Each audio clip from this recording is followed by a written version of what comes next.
cultural heritage expressed warmly in music and dance. Let us begin this day in the name of Otumfuo, the giver of life and every other blessing, as we receive for this morning's invocation the Reverend Dr. Rejuvenated.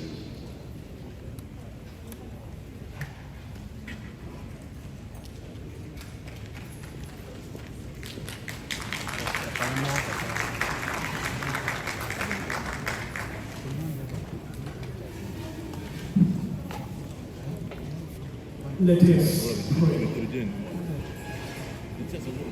Dear Lord, Creator of heaven and earth, we thank you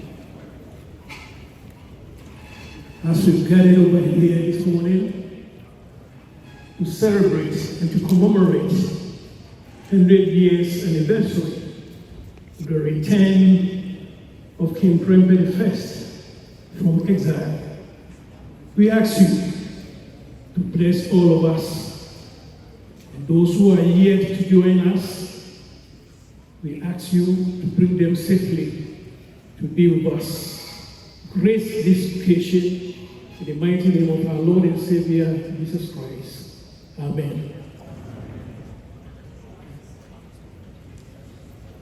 We are grateful to you, the Reverend Dr. Rejuvenated of the Presbyterian Church of Ghana.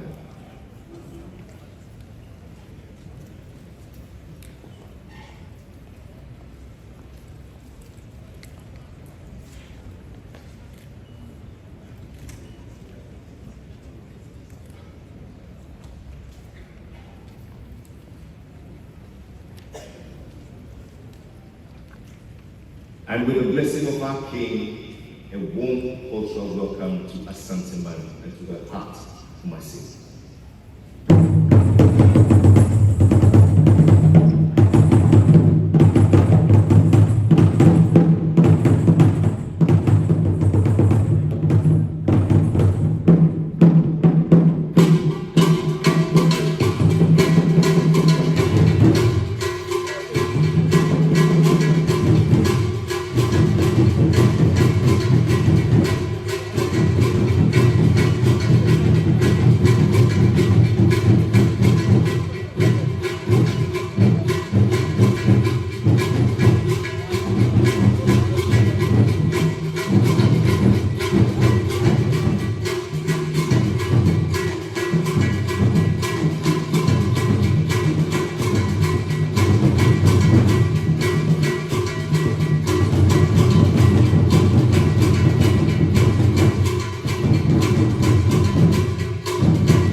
This is how Astasia, Mother Earth, bids welcome to you all, her sons and daughters, to the center of the earth, Ghana, and to Asanteman and Kumasi, her home. To you, Otumfuo II, Asantehene, King of Asanteman, Ghana and abroad. You who have enjoyed grace and goodwill, 25 years on the throne, with peace, sustainable leadership, sustainable development, and leadership as your legacy. To you, I say good morning. To you, the Princess Consorts of Asante, Lady Julia Osei II, our special guest, President of the Republic of Seychelles, Your Excellency Wafel Ramkalawan, in the company of the First Lady, Your Excellency Linda Ramkalawan, the second President of our Fourth Republic, Your Excellency John Otumfuo, the Rejuvenated Nana Otumfuo II, our Regional Minister, the Honorable Simon Hussein Mensah, Your Excellency Harriet Thompson, High Commissioner of the UK to Ghana, other esteemed members of the diplomatic corps, Nananom and our esteemed chiefs and queens from Asanteman and beyond, our distinguished speakers, religious leaders, the Vice Chancellor, faculty and staff of the Kwame Nkrumah University and other distinguished members of academia, captains of industry, heads, teachers, students and pupils of selected schools, members of the press, the good and the great of Asanteman joining us here and on radio, television and online. Ours is a warm and hearty welcome to this day in history, where we mark 100 years of the return of our King, Nana King Prempeh I, from exile in Seychelles. It is our prayer that today gives us an opportunity to reflect, appreciate and celebrate this pivotal moment in the history of Asanteman and Ghanaman and the broader struggle it led against colonial rule in Africa. My joy is made complete this morning by the presence of many sons and daughters of Asanteman who have come to add their weight to this celebration. To you all, we extend our warm and hearty welcome, Yamamo Akwaba. In welcoming us warmly is a great son of Asanteman, a man who has served and continues to serve with distinction as Omahene Otrabe. 53 years of distinguished service to Asanteman and Ghanaman as the chair of the Council of State. We're delighted to have him also as the chair of the 25th anniversary celebrations of Otumfuo II II's reign. I give to you Nana Otumfuo II.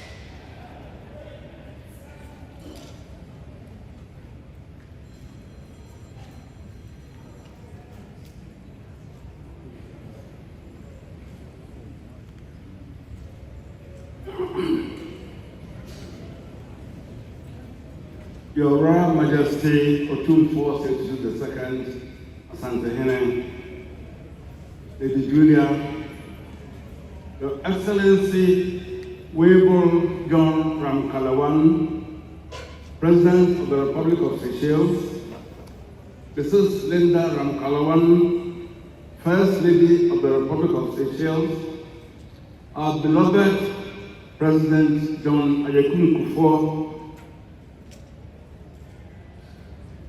Second President of the Republic of the Fourth Republic, Regional Minister, Excellencies, eminent clergy, Madam Vice Chancellor and Provost of Kwame Nkrumah University of Science and Technology, and distinguished ladies and gentlemen, on behalf of the Otumfuo II Silver Jubilee Planning Committee, I welcome you all to this morning's ceremony, which is the last of the three major activities the planning committee adored at the beginning of the year to celebrate 3 seminal events in the annals of our history, namely the 115 years anniversary of the Descendants War, which we marked in February, the Silver Jubilee of the coronation of Otumfuo II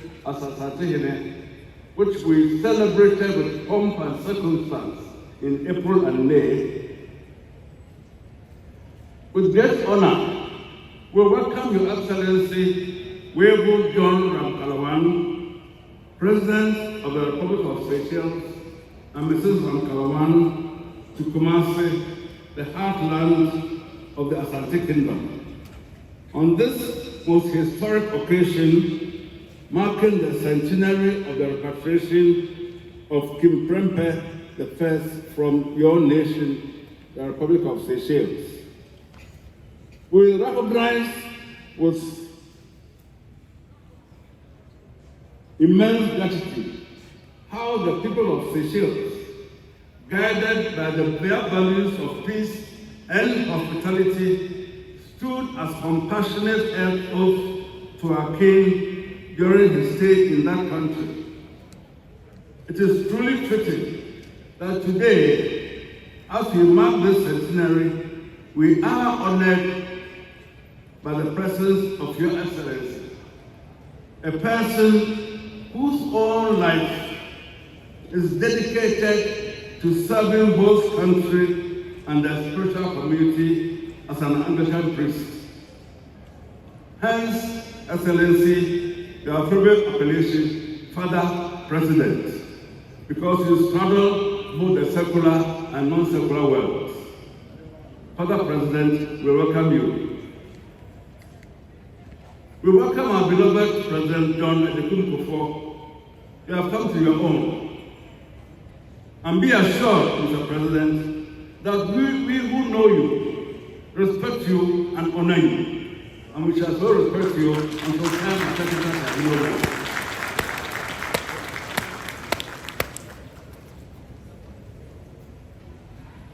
Today, we have gathered here on the sacred grounds of Malaysia to commemorate one of the most significant events in the history of our people, the return of Otumfuo Prempeh I from exile a century ago.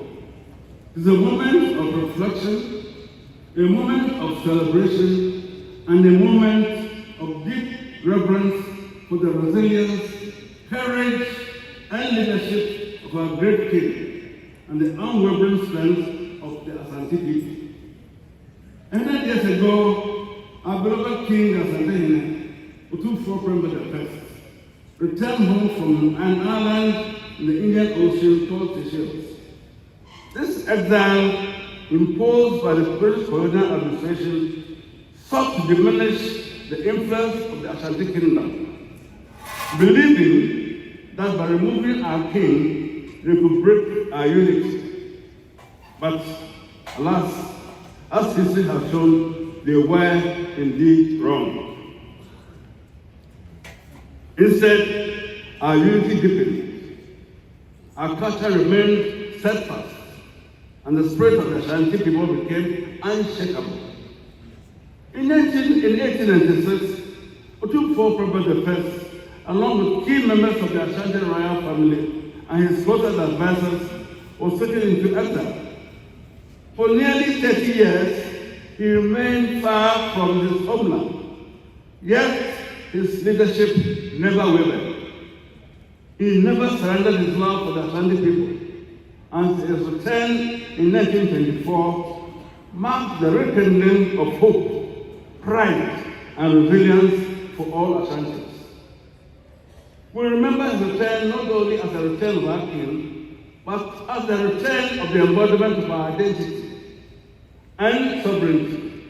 For us, it was a powerful reminder that no matter how far away our leaders may be, no matter how far away no matter how oppressive the conditions we face, the Ashanti spirit cannot be exiled. It cannot be silenced. Indeed, it is eternal. The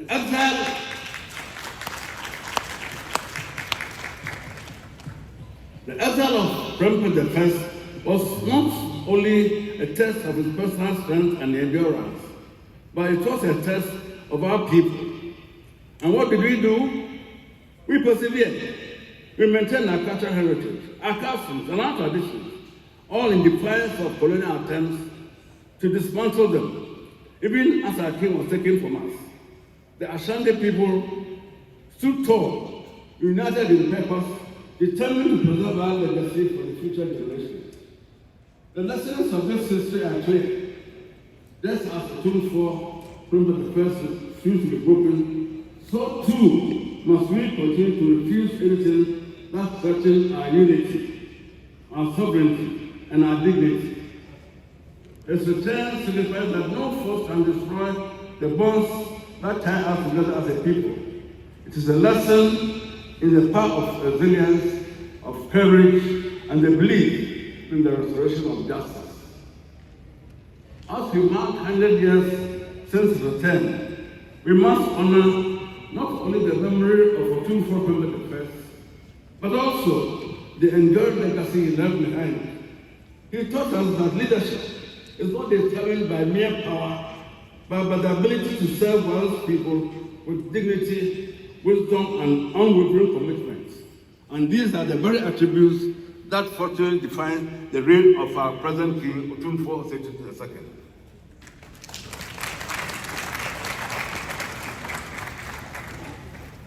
His life in exile demonstrated his deep love for the Ashanti Kingdom, and his return symbolizes our collective determination to hold fast to our traditions and our destiny and our identity. Today, as we celebrate this milestone, let us look to the future with the same strength and vision that guided our ancestors. We owe it to them and to the generations to come to preserve our heritage, to continue building a strong and united Ashanti Kingdom, and to ensure that the values of courage, unity, and respect of our tradition, as well as the traditions and customs of other ethnic groups, are never lost. In conclusion, I wish to thank you all for being part of this collaboration. Together, let us continue to honor our ancestors, preserve the legacy of Otumfuo Prempeh I, and ensure that the values of courage, resilience, courage, and unity are passed on to future generations. May the spirit of Otumfuo Prempeh I continue to guide us, and may the Ashanti Kingdom always remain a beacon of strength and pride. I thank you very much for your attention.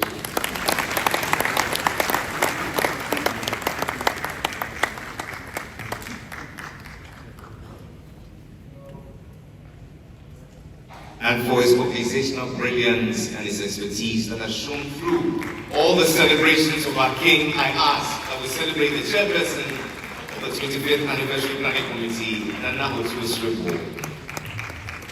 Is that all you can do?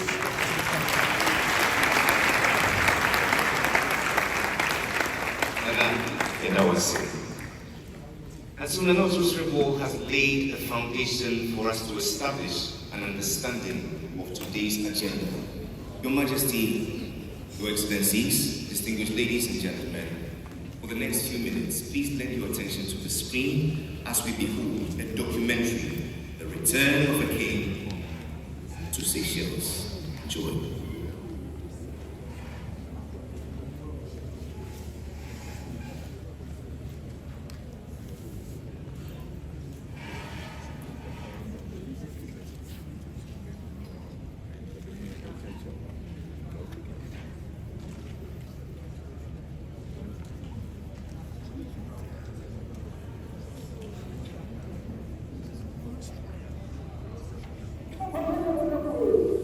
On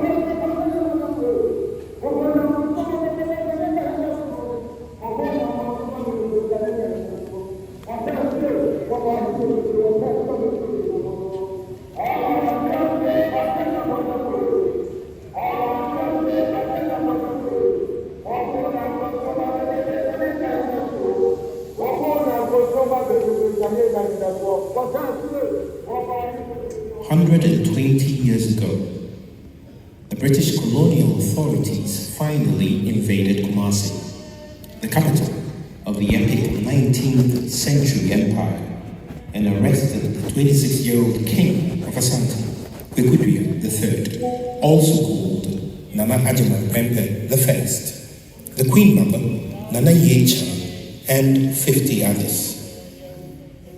They were sent first to Elmina in the coastal area of what was then the Gold Coast as political prisoners, and then to Freetown, Sierra Leone, before crossing the Indian Ocean to the Seychelles island aboard the SS Dakwa. This was in 1896, and at the time, Asante had sent a mission to London to negotiate the terms of British incorporation of it into its colonial enclave.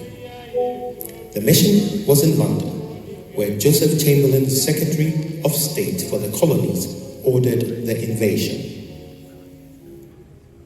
The arrest, which was meant to destabilize the empire, and its leadership led to the last of 8 Anglo-Asante wars of 1900, led on the Asante side by a woman, Yasantua, Queen Mother of Edrissu, later exiled to join Prempeh and the others in Seychelles. It set the tone for the decline of one of Africa's well-built empires since the 1700s. Some of the exiles, including Nana Yecha and Yasantua, died on the islands, but others survived, including Prempeh I, whose 27-year captivity is equivalent to Nelson Mandela's Robben Island experience. He was eventually allowed by the British to return to Kumasi, dying 10 years after. 120 years after, there is a successor king, also called Kwekwe, with the stool name of Asante II. He inherits, as Prempeh's great-grandnephew, an unbroken but diminished Asante kingdom. The historic visit he makes to the tropical islands nation, associated with paradise and described by the political scientist Salvat as prison without bars, was under different circumstances. No military escort of the imperial imprimatur, but in glory from an independent Ghana, guest of honor of the President of the Republic of Seychelles. Ivor Adjumandria, an analyst of Seychelles Asante relations from the 1800s, traveled on the return of a king to Seychelles to continue his television interpretation of this most dramatic but also sorrowful episode in 19th century Asante's history, one of exile and dispossession into the unknown.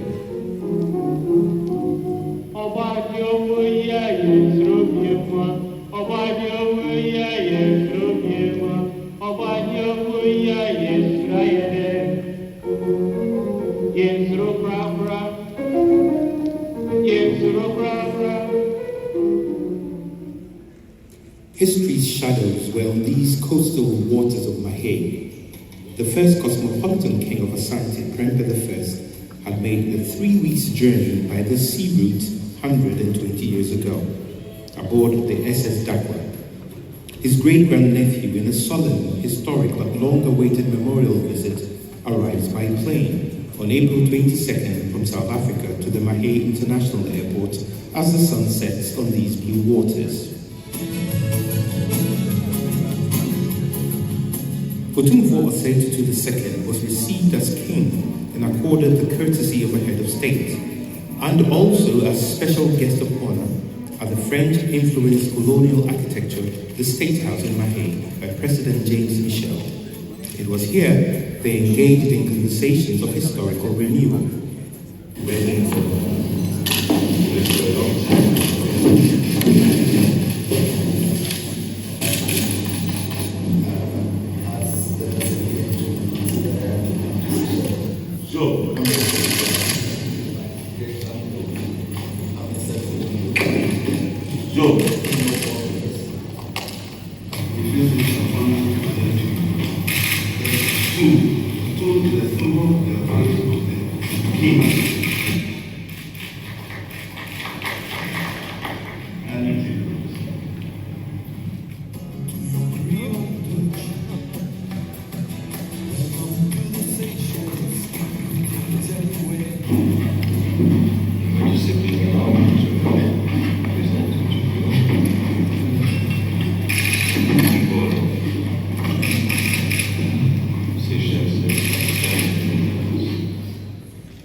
His report summed up the follow-up implication of the visit and strategies of fulfillment. Thank you for this warm session this morning. The ambience is incredible to this stately mansion. Very much, very much. First time in the King it was rather but now we are coming with full honor, glory, and grandeur.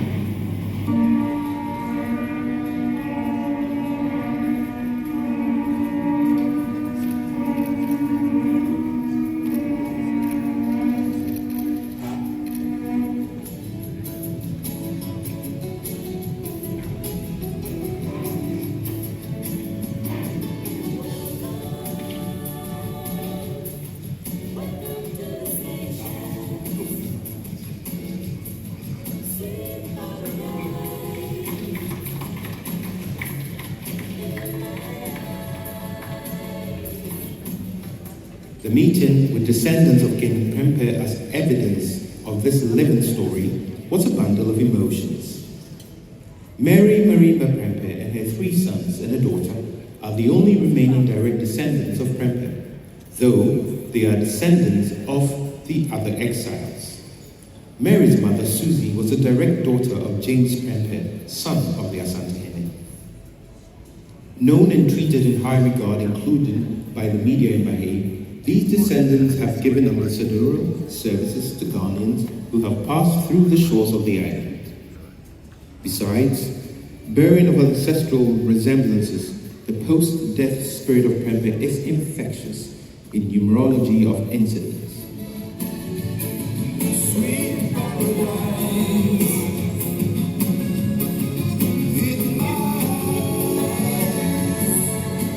Susie shares the same birthday with the King Prempeh, December 18. Terry, born on September 11, was the same day the king arrived in Seychelles.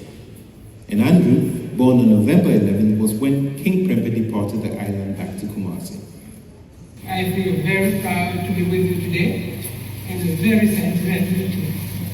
Yes, very thrilling to be with you here. My brothers and I, it's very honor to be here with you all, and it is such an honor to meet you all. We've heard a lot about Ghana and about the Ashanti family, and now we are honored having you. Thank you. When we sit in Kumasi, we still feel an attachment because we know you are there. And for 150 years since the world was built, we haven't forgotten that Seychelles is also one of our hopes that we have to listen. And finally, we are here to meet you. And sometimes also come to explore, we gave you the report about meeting you and the courtesy you extended to him when he was here. That affirmed the blood relation. The fact that you float to in the church to say, I'm willing to let you stay at home, I come from the living. It is not gratitude, but it's a matter of your duty to have done that. Bringing the family together again. His grandfather also was exiled to Seychelles and he also came. So it's all much about the same family. But we have come here at the invitation of the government. And for the next 3 days we shall be sharing this visit with you. You are now part of our delegation.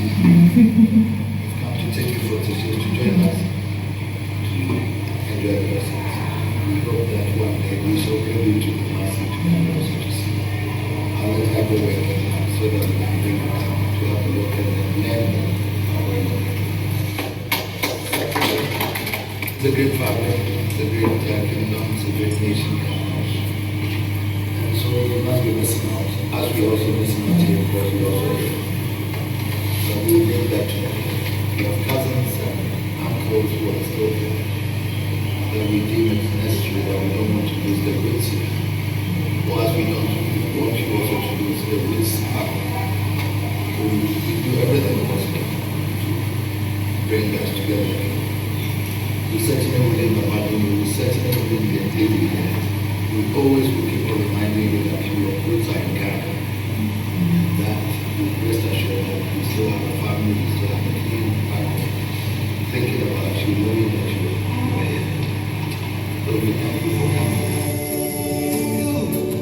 The magic of your real touch.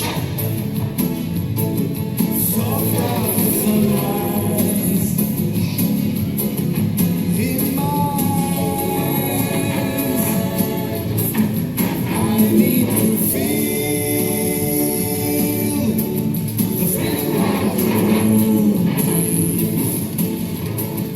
Showing me the keys to the real touch.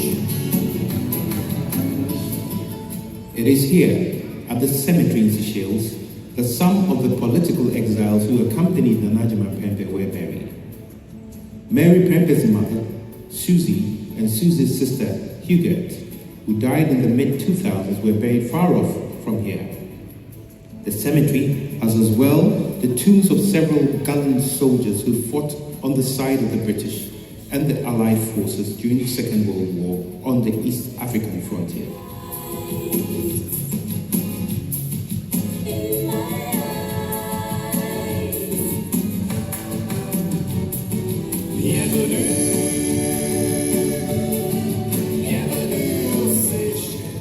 The current Queen Mother of Ejusu, Nana Yasantua, assisted by the Minister of Tourism, Culture and the Creative Arts, Elizabeth Ofusu Ajari, laid a wreath on behalf of Asante and Ghanaian women and their champion Hiniba Eduse Puku on behalf of Asante. All the party, those devastated.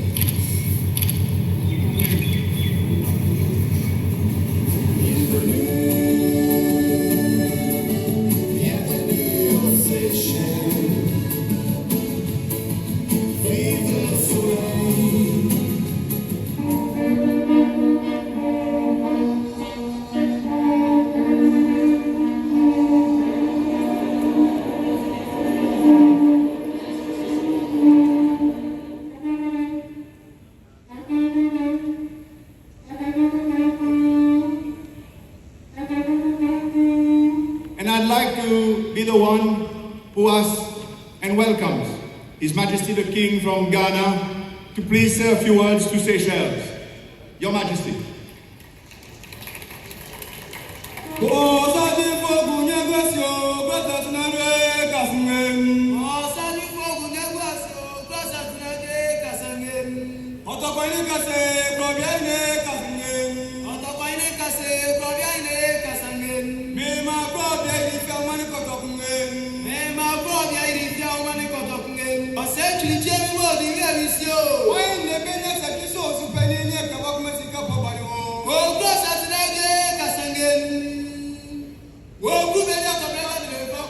For years to come, Seychelles will live with the memories of Carnival Victoria and the vignettes of its highlights, the king's big umbrella, his headgear or crown, the smoothing voices of the royal poets or Otumfuo amidst the ivory trumpet antiphonies, as well as the punctuation of his speech with linguistic affirmative approval.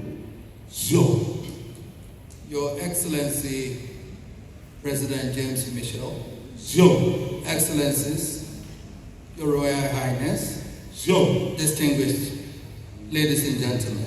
15 years ago, so, it became my dawn privilege to ascend the golden stool as the 16th king of the Asante Kingdom. so, Your great country, Seychelles, has been gracious enough to invite me and my delegation to make a symbolic return to the island.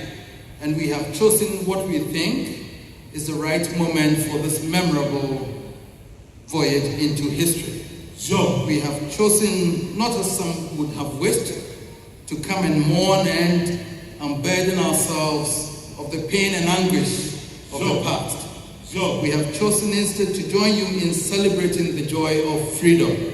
so, And I'm happy to bring with me the direct granddaughter of our legendary warrior Queen Mother, who apparently bears the name of Nana Yasantua II.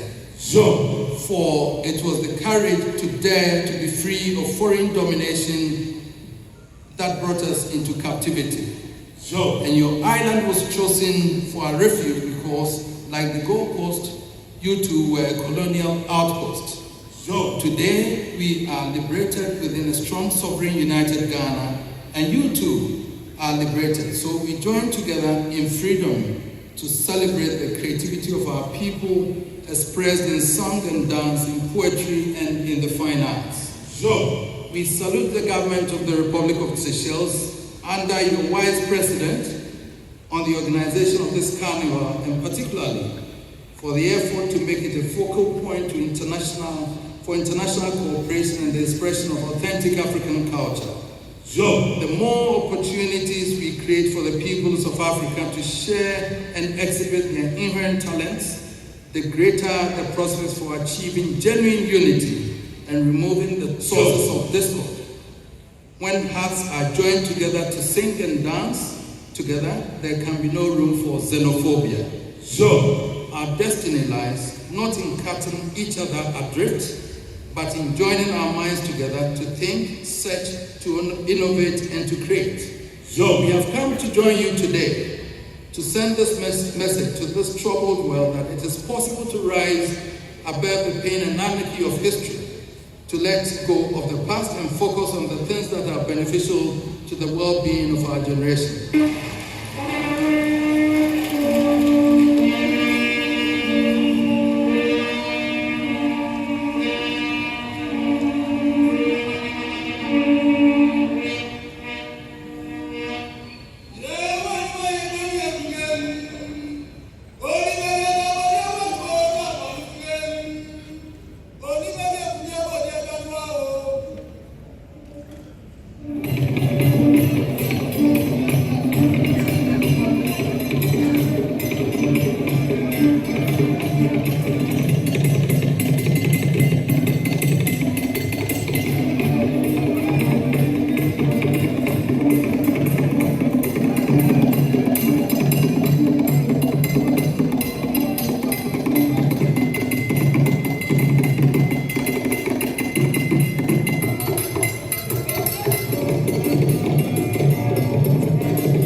Media interest in the visit, and particularly Otumfuo's traditional sitting arrangement after the carnival, facing President Michel and former President James Mancham, drew its symbolic interpretation. Asante history and Prempeh's exile in Seychelles is part of the school curriculum.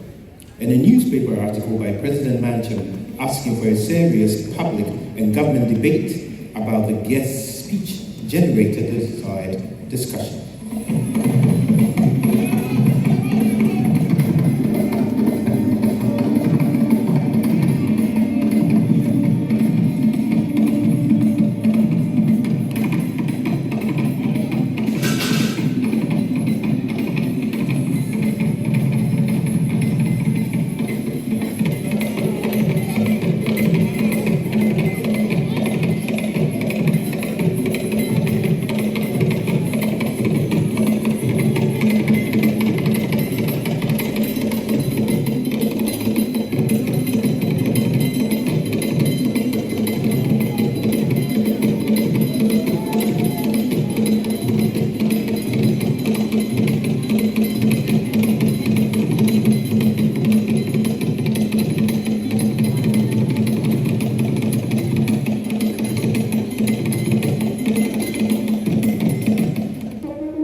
The Otumfuo, in an unusual practice, granted an interview to the Seychelles Broadcasting Corporation for the Top Flight program, 20 Minutes, which drew one of its biggest evening audiences as he discussed Seychelles-Asante relations, but also international affairs.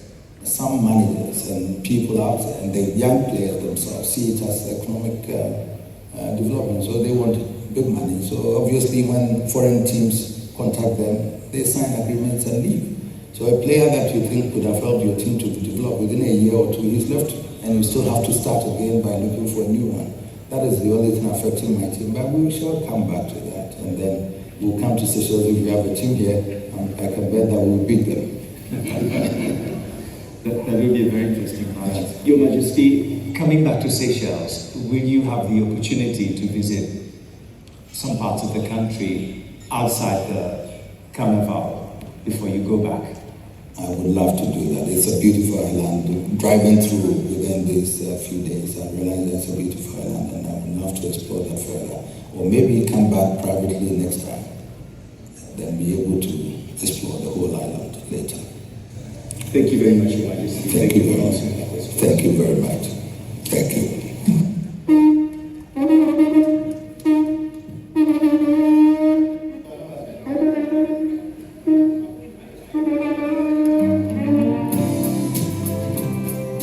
If the Descendants are living products of the Exile story, the plantation house here at Le Rocher, a district within Mahé where Prempeh lived, and still standing, is a resilient symbol of the narrative. Rented from a French family, the Adams by the British, it was within this enclave that the Asante village, homes of the other political exiles, were until Prempeh moved into the property. Nearby and far off from here, the British had kept other anti-colonial leaders from the empire, including those from Palestine.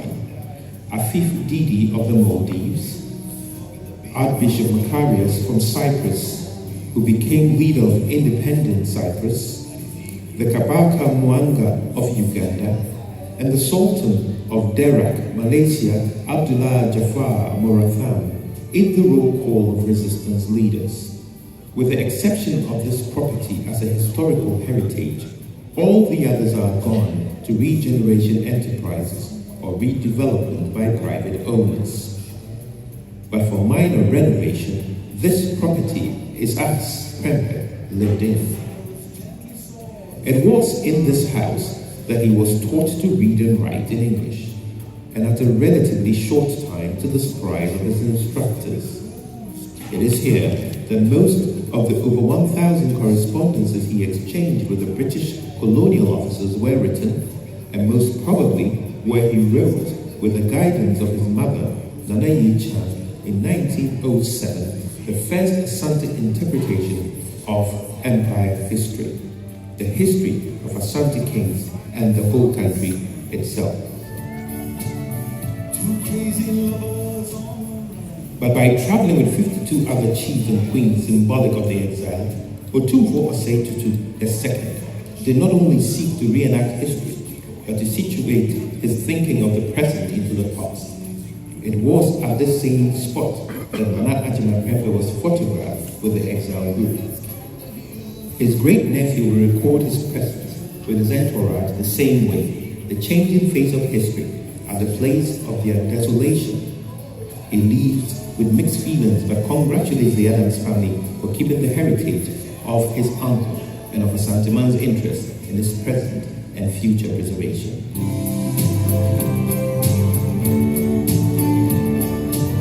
To be able to visit Palestine, to see where he lived for about 20 years, especially the real owners of the house still continue to be the owners. It also admits that the old man was there. So you always hold your hands of these tribes. Your mama did, which I did, as soon as 27 months. And secondly, she said, take care of yourself. Prempeh.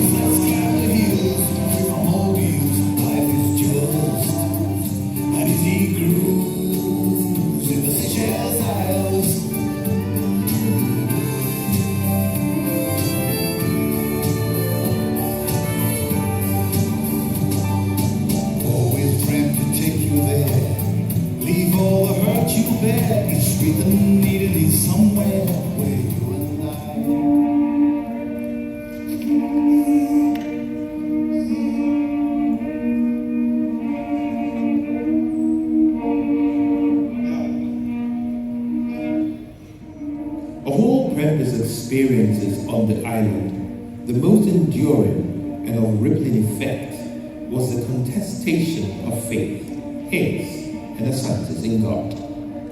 It was not in doubt as far as they were concerned. The British, when Queen Victoria was Empress of much of the world, had converted and given him the Christian name of Edward at the St. Agnes's Anglican Church, where he was baptized, though it would be in this church, St. Paul's Anglican Cathedral, he worshipped most of the time. I would like to welcome you on St. Paul's Cathedral. Today is the fourth Sunday of Easter. It's a service of thanksgiving, of memorial for King Prempeh of Ashanti. It is good to welcome you in this place. We also give thanks for the King's 16th anniversary of his enthronement.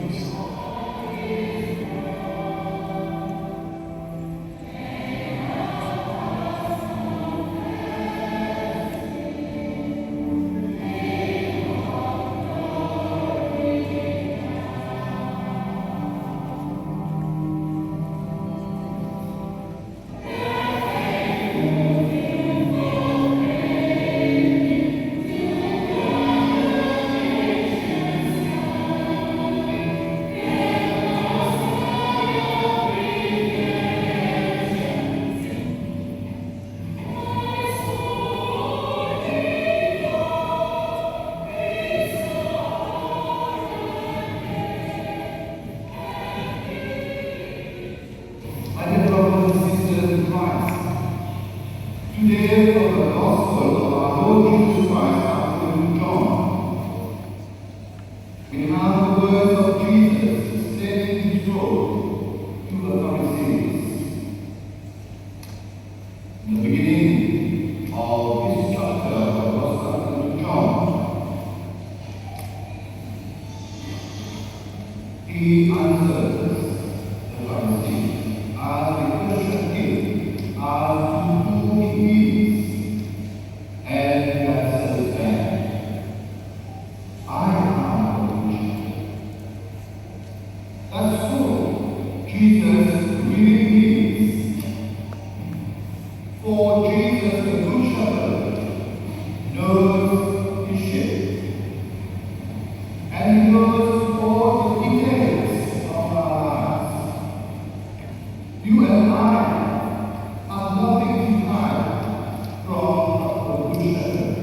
Prempeh permitted one of his sons, John, to be ordained as an Anglican priest in the bigger island of Mauritius. It was a pacifist act to the British and commitment of faith. Paul Boatin, born during the exile with his brother, Thomas, later explained that, I do not think the elders sat down and rationalized whether they would convert or not.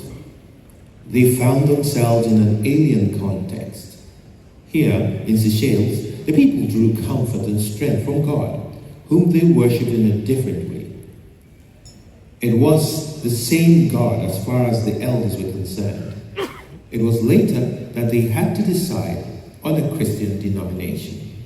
Perhaps Nelson Mandela modeled his life after King Prempeh. By this visit, Otumfuo II has asked me that the following that the memory of the young man and his achievements will always encourage him to pursue assiduously the legacy bequeathed by the great King Prempeh. Once again, I would like to thank you, priests and the congregation, for the benefit of this service and worship. We inform you that even though each of you is not for you in Ghana, is always for you who's works at this church.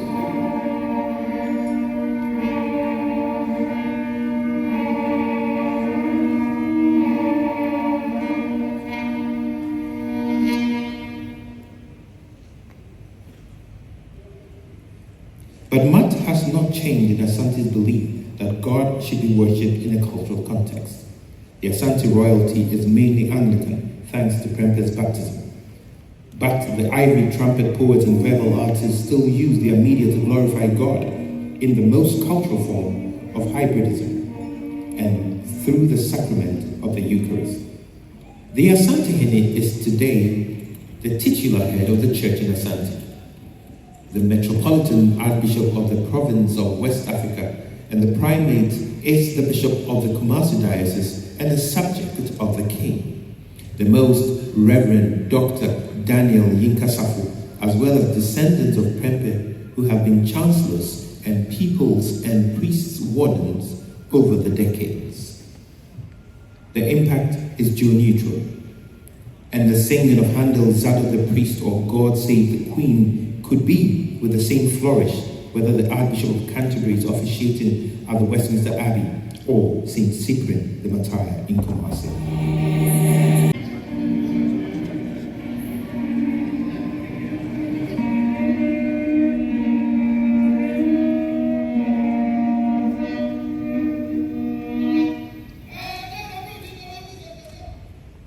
A century and 2 decades of a young king's exile is remembered with deep meaning. Hawkish historians tend to treat Prempeh's reign with peripheral analysis and overlook his reasoning power at the time.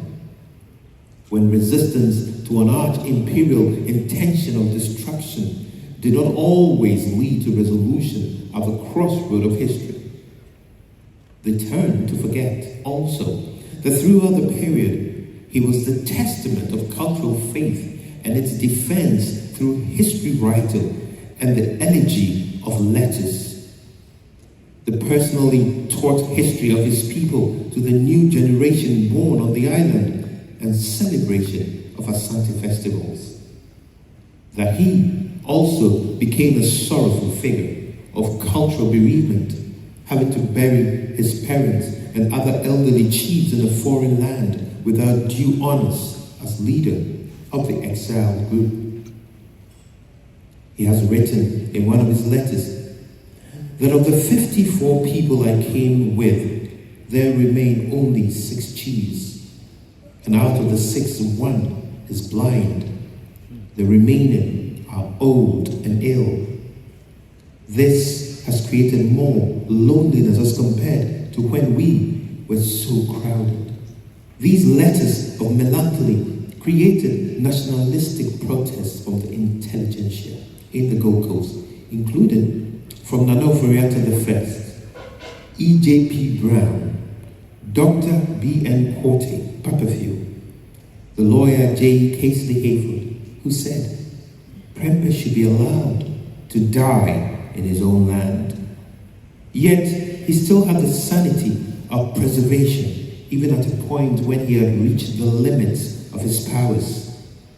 If he had not been strong at the time, Asante would have been weaker today.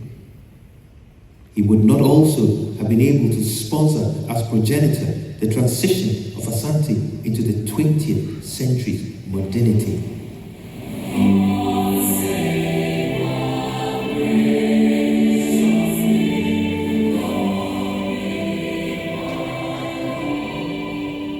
Today's relationship with former adversaries is friendship, diplomacy, and cultural cooperation. Thank you very much. Well, we were there not so very long ago. Yes.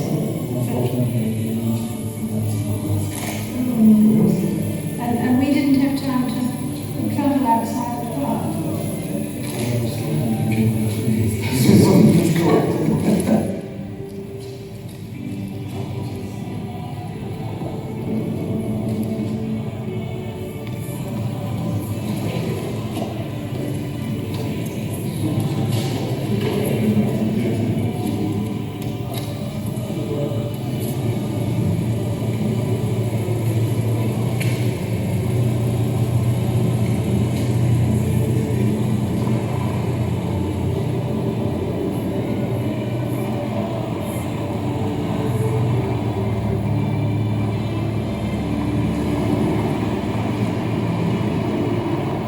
It could even be a drawback to imperial London. Queen Victoria would have been happy with this.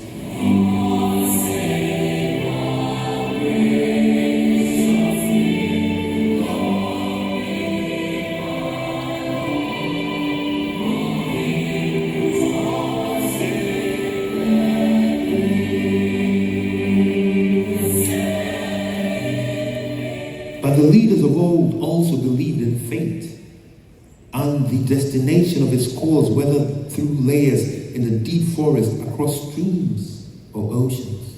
The path crosses the stream, they said.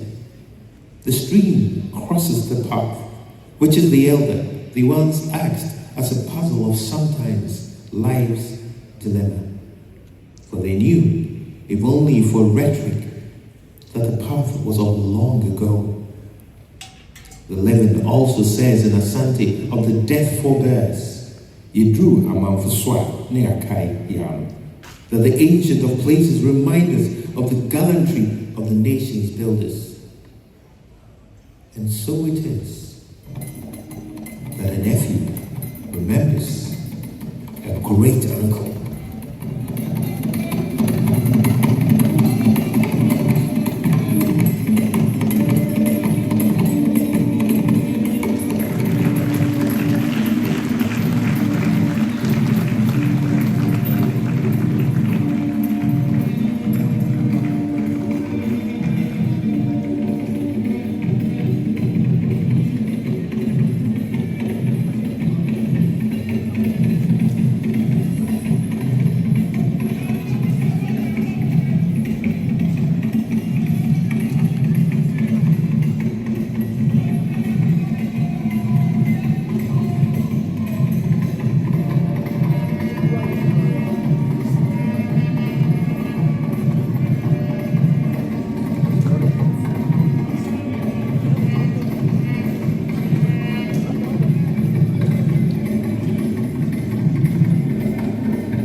Hardly do the stars ever align to tell a beautiful story as ours, one of resilience, courage, and an indomitable will to persist. 25 years upon his ascension to the throne, in the 150th year after the Sacramenti War, and 100 years upon the return of our King.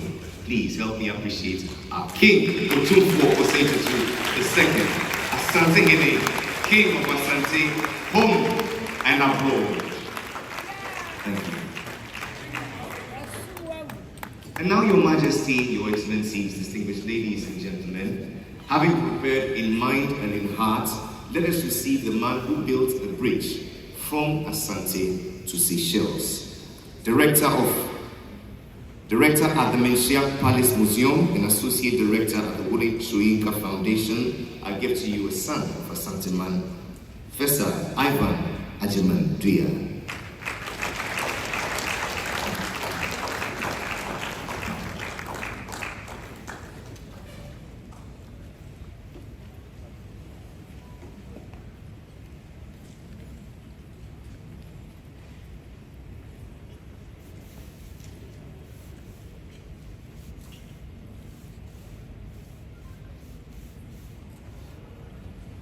The eminent linguist of Asante Court, Bafo Osayakoto, recounted in a 1998 conversation how Asante man received Nana King Prempeh I and his returning Exile party at the Kumasi railway station.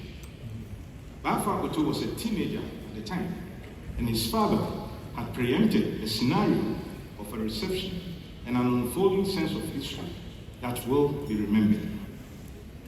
It was more than that though, indeed an epiphany in reconciliation. And that was how father and son ended up with a million crowd on November 12, 1924. The youth of Bafo Akoto's time knew of the tragic circumstances of Prempeh's exile. The 27-year alienation that Nelson Mandela would eventually share with him in African history.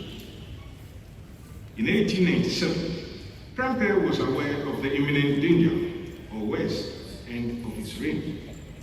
The deportation orders that had been made by the British military were followed by the marching orders from Kumasi to Elmina. Yet, about 500 anti-colonial Ashanti archers and courtiers decided to travel with him up to Elmina before his final voyage to the Indian Ocean. If the tragic hero and bearer of history was at last returning, the right courtesies were to be given. The voyage from Seychelles was 2 months long, from the harbor city of Bombay, or what is now modern-day Mumbai, in India, through the port of Sudan, which is between Eastern and Central Africa, up north to Port Said in Egypt, still within the Red Sea, or the Eastern Arab world. It was from there that they sailed to Europe, first to Liverpool in England, and further across into the ancient port city of Marseille in southern France, and onwards to the British peninsula of Gibraltar on the south coast of Spain. They started the journey on the SS Olympia and finally made it to the Gold Coast on the SS Abyssinia. Many of the welcome party or crowd slept at the Kumasi station on the eve of return till the expected arrival of the main train from Sekandi at 6 a.m. the following day, that is November 12. Eventually, and one after the other, the 45 royal passengers, in a palpable state of anxiety, disembarked. The focus, as expected, was on Prempeh. Majority of the crowd had never met him, neither had they ever seen an image of him, which also explained why they were there in their numbers. They saw a middle-aged man in a distinguishing suit with an English hat, which went against their expectation of a cloth-wearing nobler. It was when some of the elders started screaming and singing his salutation that the jubilation started. A number of the young royals' returnees were carried on the necks of joyous others all the way to Asafo. Among them was the 10-year-old Mary Prempeh, daughter of the returning Asantini. The jubilation, she told me in 1999, went on till the evening as mothers looked through the crowd for their children who had gone unaccompanied.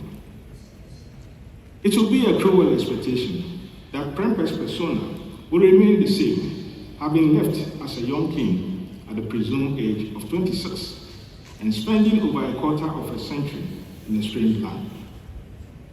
He was culturally adaptable to multiracial Seychelles. He took to adult literacy, especially the English language, and the most English of recreations, cricket. He and some of the chiefs were into herbal medicine and trained some Seychelles, including their leading herbalist, Charles Diaco, in their medicinal garden. An anthropologist in Mahé, J.P. Mahou, and I are still searching for a manuscript, presumably written by Prempeh, his chief herbalist, the Domnasi Hen or Ankasi Kwame Boateng, and two chiefs of the Nsumankwa, Kwame Afre and Kojo Yeboah. The most important of Prempeh's new multifocal outlook was his interest in Western education and Christianity, which would be the most enduring on Asante society. A couple of weeks after his settling at Asafo, he requested for a meeting with some immediate members of the ruling Oyoko clan. 41 of them attended. It was principally about their welfare and the additions made. Grandmothers and mothers went with the younger ones, and they were all introduced. Prempeh singled out two. The first was Edward Owusu, son of his sister, Kriabakma, and thus his nephew. Kriabakma was the first royal to have unexpectedly died in Kumasi during the Exile. The other was the son of a Kriabakma called Berima Akwedusei. Prempeh made it clear to some elders of Kumasi that the two would succeed him as Asantini. This came to pass. Edward Owusu as Osagyina Prempeh II, or Osei Trichi, and Berima Akwedusei as Pokuwari II. Edward Owusu had an interest in entrepreneurship instead of formal education, and his uncle supported him. As for Berima Akwedusei, days after the historic meeting, Prempeh personally took him to enroll at what is now the St. Cyprian Primary School at Fantino Town, and left him in the care of the Anglican fathers. At some point, Edusei lived with them at the Church of England Mission House. Prempeh ensured the Christian growth of his successors, and it was clear that his interest was not an alibi for his early return from exile. The Harvard University historian Emmanuel Otumfuo once wrote that in need of spiritual explanation, Nana Prempeh was eager to learn about Christianity. Their conversion must have been powerful, for in converting, Prempeh was expressing allegiance to the Queen of England, as well as submitting to the religious oversight of the Archbishop of Canterbury. For many years, I found this as an extant truth. My conclusion later on was that it was more of his public policy decisions and the effect of his succession plan which eventually manifested, possibly in the champion's conclusion. Many Ashantis were encouraged to go to Exile College, the Cape Coast, until Prempeh College was established. It was Prempeh's children and other returnees from the Seychelles who later led the independence from the Diocese of Accra in 1973. The future Otumfuo II, we must remember, was a servant of the sanctuary. He took over church leadership for over 3 decades as chancellors, registrars, wardens, and in a way created a synod structure linked to Menchia.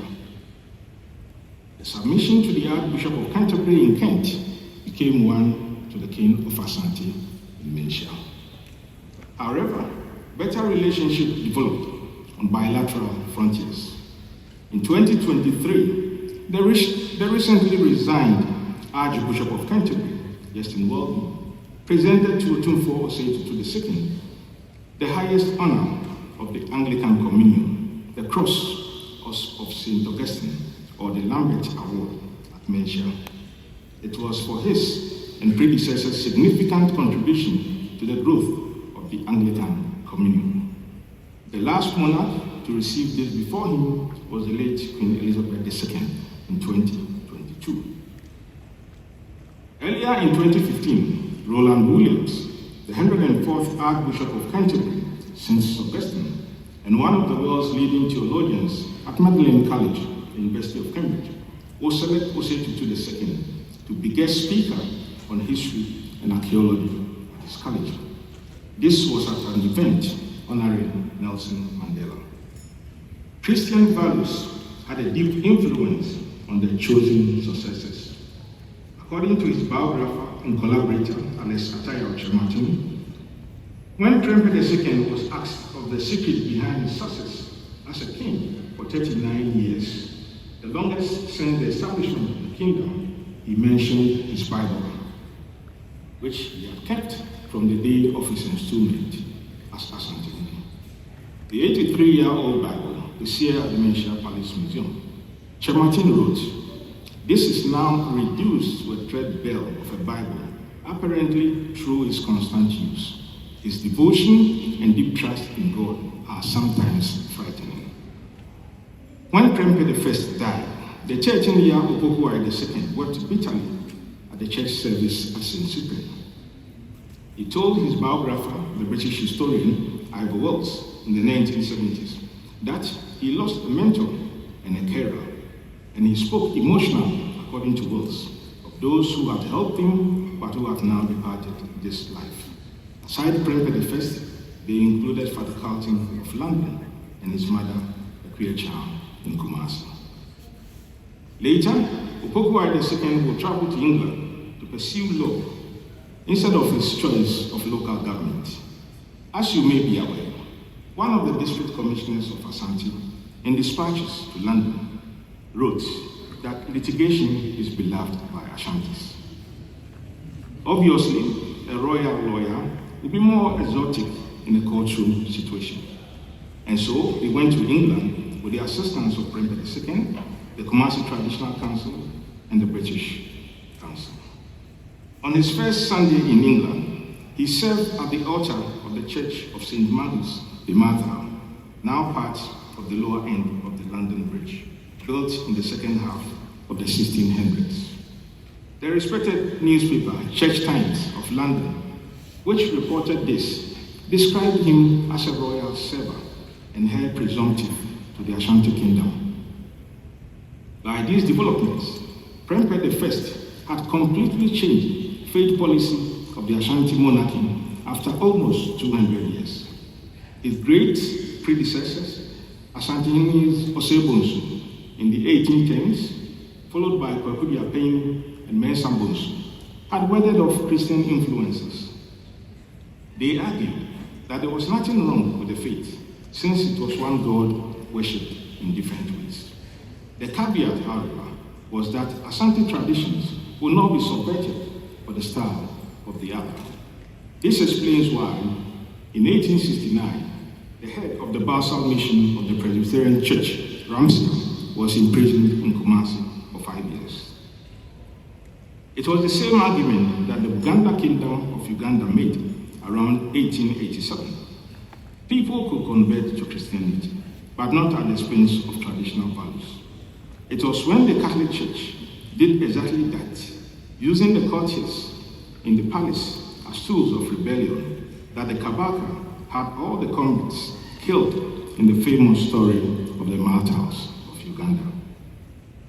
The questions worth asking, for which I do not have all the answers, are: why was Prempeh I in such a hurry with his succession plan?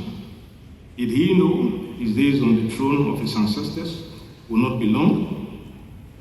Whatever they were, that plan, whether by premonition or strategic thinking, has been the most sustainable of peaceful successions in the last 100 years. Aside this was an economic management plan for the future.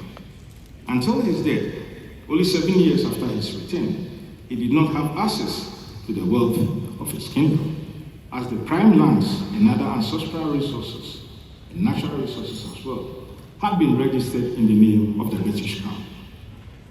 The two things he relied on were the pride of a people and a hopeful succession. In the end, they worked. Prempeh I was also the first to set up a modern administrative office of private secretaries, palace planners, state secretaries, and protocol units to complement the changing times. The earliest private secretaries had included the Seychelles-born Watting brothers, in particular Henry and Paul, who developed compulsory education schemes for the royals and other talented individuals, branded the palace, and also opened the channels for international diplomacy and visitations from Africa and other leaders. These included the visit of the UK Labour Chancellor of the Exchequer, Sir Stamford Cripps, to Kumasi. The reign of Ajimai Prempeh II saw fruits of these policies as he added on and created opportunities for greater growth. The leadership shown in the restoration of Asante Confederacy in 1935, as reflected in the papers, and the subsequent negotiation, which in 1941 led to the revestment of the lands in the Golden Stool in the Kumasi Lands Ordinance, will eventually produce some of the revenue that Ajimai Prempeh needed. These monies were invested in educational infrastructure, his association with 23 secondary schools, the eventual University of Science and Technology, and other policies which included the sponsorship of individuals to universities abroad. Many of the Asante social workers who later joined the public service of Ghana, including public broadcasting, and who had the external French department at the Ghana Broadcasting Corporation.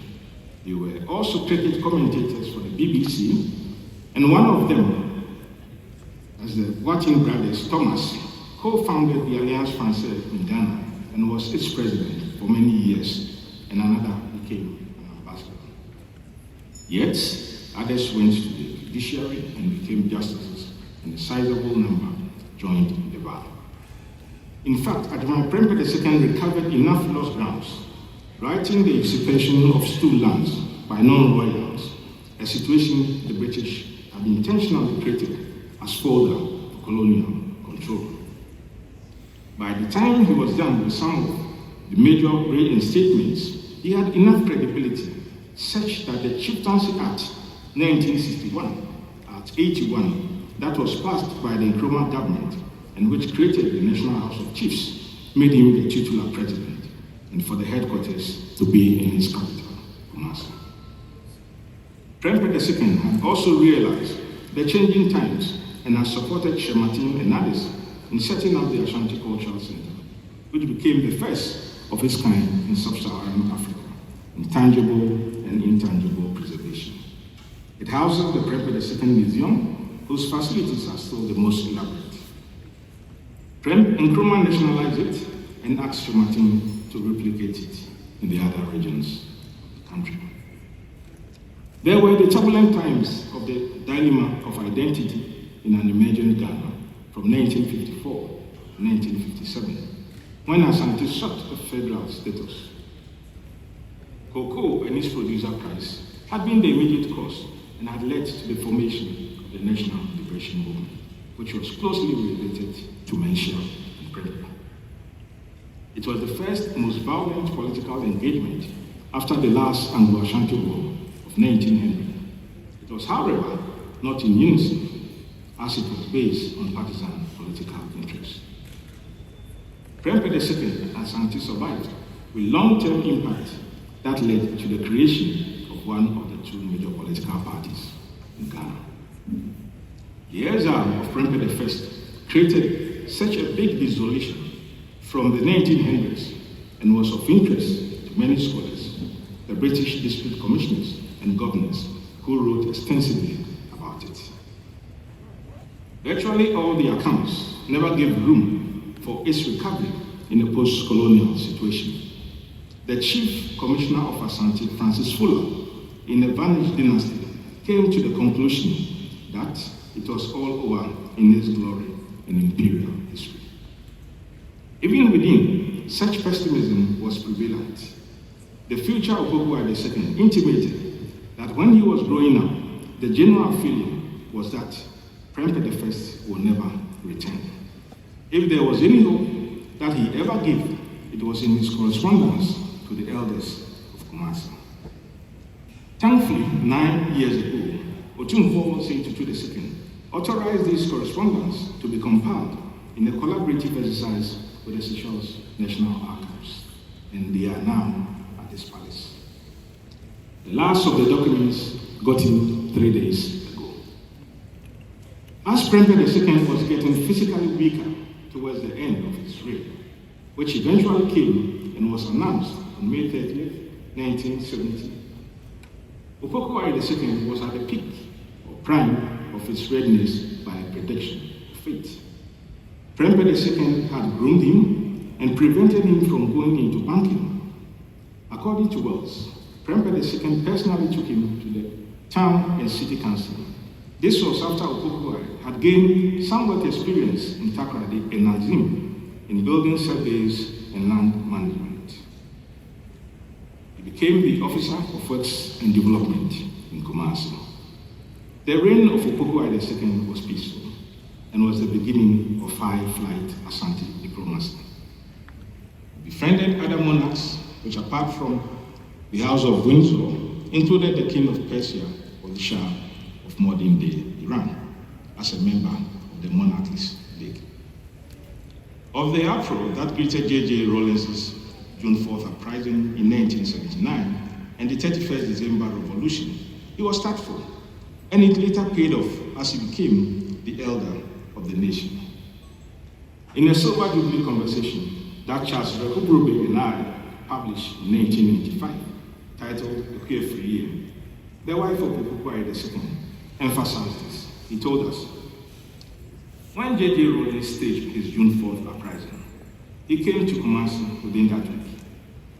There was curfew, and at 1 a.m., soldiers came to our house here, that is in Seychelles, and said Rawlins was at the officers' mess and wanted to see Otumfuo urgently, and that I should take him to Menchia that early morning. I dressed up, and in the midst of a convoy of armored cars, I went with the soldiers with Rawlins in one of the armored cars to Menchia Palace. It was 1:30 a.m. as in the morning, and we woke up the Asante Hima Nana Afiakobi and the other chiefs who sleep in the palace and went to see Otumfuo. Rawlins knelt before Otumfuo and introduced himself, saying he had come to greet him before he would continue with his work. He had decided not to go to sleep that night without seeing him. On Rawlins' second coming, the 31st of December, and the start of the revolution, Opokuwari was instrumental behind the scenes in getting some donor and multilateral support. At his funeral eulogy, Rawlins, on behalf of the state of Ghana, said, "I hope that one day the people of this country will know what Opokuwari did for us." For a declined empire, which had been written off and which Prempeh I had rejuvenated, its influence in national development over a century after exceeded the vanished dynasty. To understand the political leadership of Asante better, and especially from the return of Prempeh I, is to listen to what the nominees say on instrument and not who did what. The oath of kinship using the Mournful sword is the social contract of a continuum, as were the reigns of King Prempeh II and Opokuwari II. So is that of whom we have now, Osei II. In April 1999, he invoked the names of his predecessors and promised to add to what they did, turning the Mournful sword towards the cardinal geographies of Kumasi, with the chiefs and people present as eyewitnesses. He swore that I am the grandson of Osei and Opoku. I am the grandson of Nana Bonsu. I am the great-grandnephew of Nana Adjumani Prempeh I. Nana Kwame Twitwi Prempeh II was my uncle. Opokuwari II was my elder brother. If my elder brother Opokuwari is gone to the village, and by the grace of Asante man, you have given his gun to me to rule. If I don't rule well, if I don't govern the state and protect you as my forefathers did, I violate the great oath.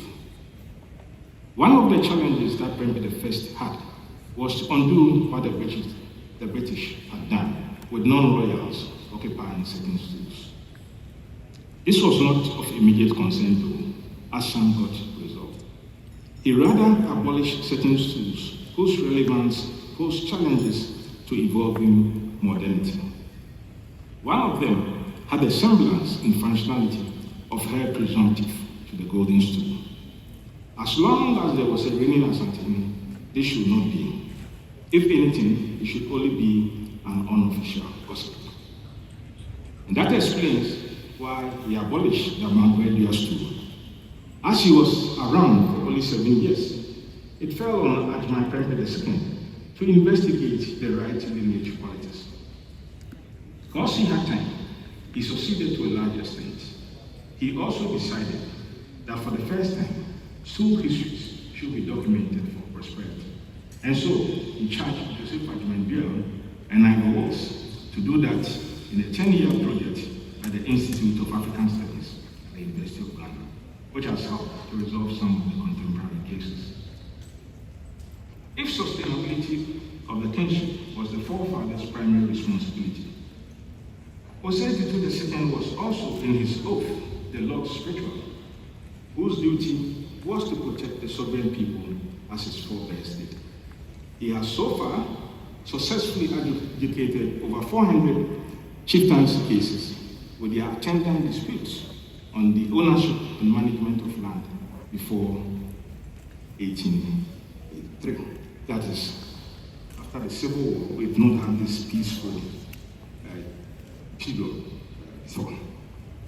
This has successfully been done, such that major tensions before the last quarter century that led to underdevelopment in communities are forgotten. I'll give 3 more examples of secession that has made Asante stronger from the 1800s, and more particularly yet from Prempeh I. When T.E. Bordage visited Asantehene Osei Bonsu in Kumasi, they discussed the British Museum. Osei Bonsu wanted to do something similar. The British Museum wanted to do something similar. The cost involved was, however, prohibitive, as the stones will have to be imported from Europe, as had been done in the building of the Forts and castles along the coast. He settled on building the Aban, which is a stone house and probably the first museum in tropical Africa. He told Badish that Asante would in the future build the type of the British Museum after he was gone. Something curious happened in March this year. Together with the curator from the British Museum, we had a view of this hall in which we are seated now and its compartment. We were surprised at its size and intended usage. Later, as we sat at the British Museum's Anthropology Center in London, going through Badich's papers, we realized that this hall has about the same size as the original one of the British Museum that Badich discussed with Osei. The second example of continuum was about Prempeh II, who wanted to build a museum for Prempeh I in the late 1940s. As it could not be done, and Opokuwari knew of it, he turned the palace of Prempeh I into this museum, the other end, which will be 30 years next year. Now, Osei II, having given this auditorium, has almost completed the first purposefully built contemporary palace museum in this country. He sat through the partnership agreement in London with Tullow Oil Company and was involved with reviews of designs and secured the initial grant with which the museum was started and added on to it. 2 weeks ago, the Reserve Bank of South Africa gave permission for export of some Asante gold objects of the 19th century. This was through his initial contact with the Anglo Gold Ashanti, which had previously purchased these objects from a Swiss collector of African art. This will be part of its new museum and acquisition.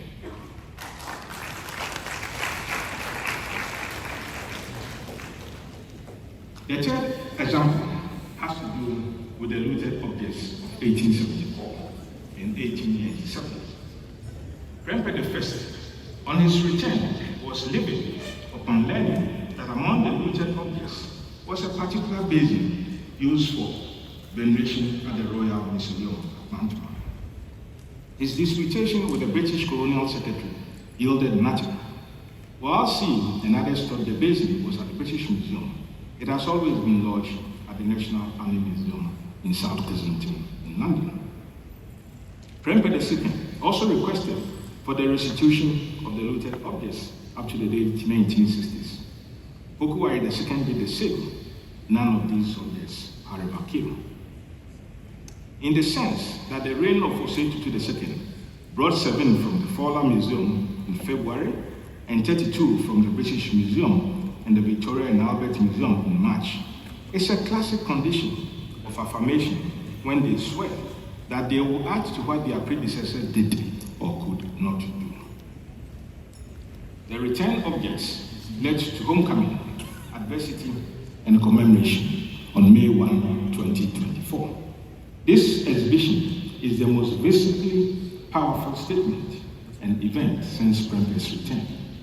It had a global restitution interest of over 40 million people, with the BBC networks alone registering over 10 million.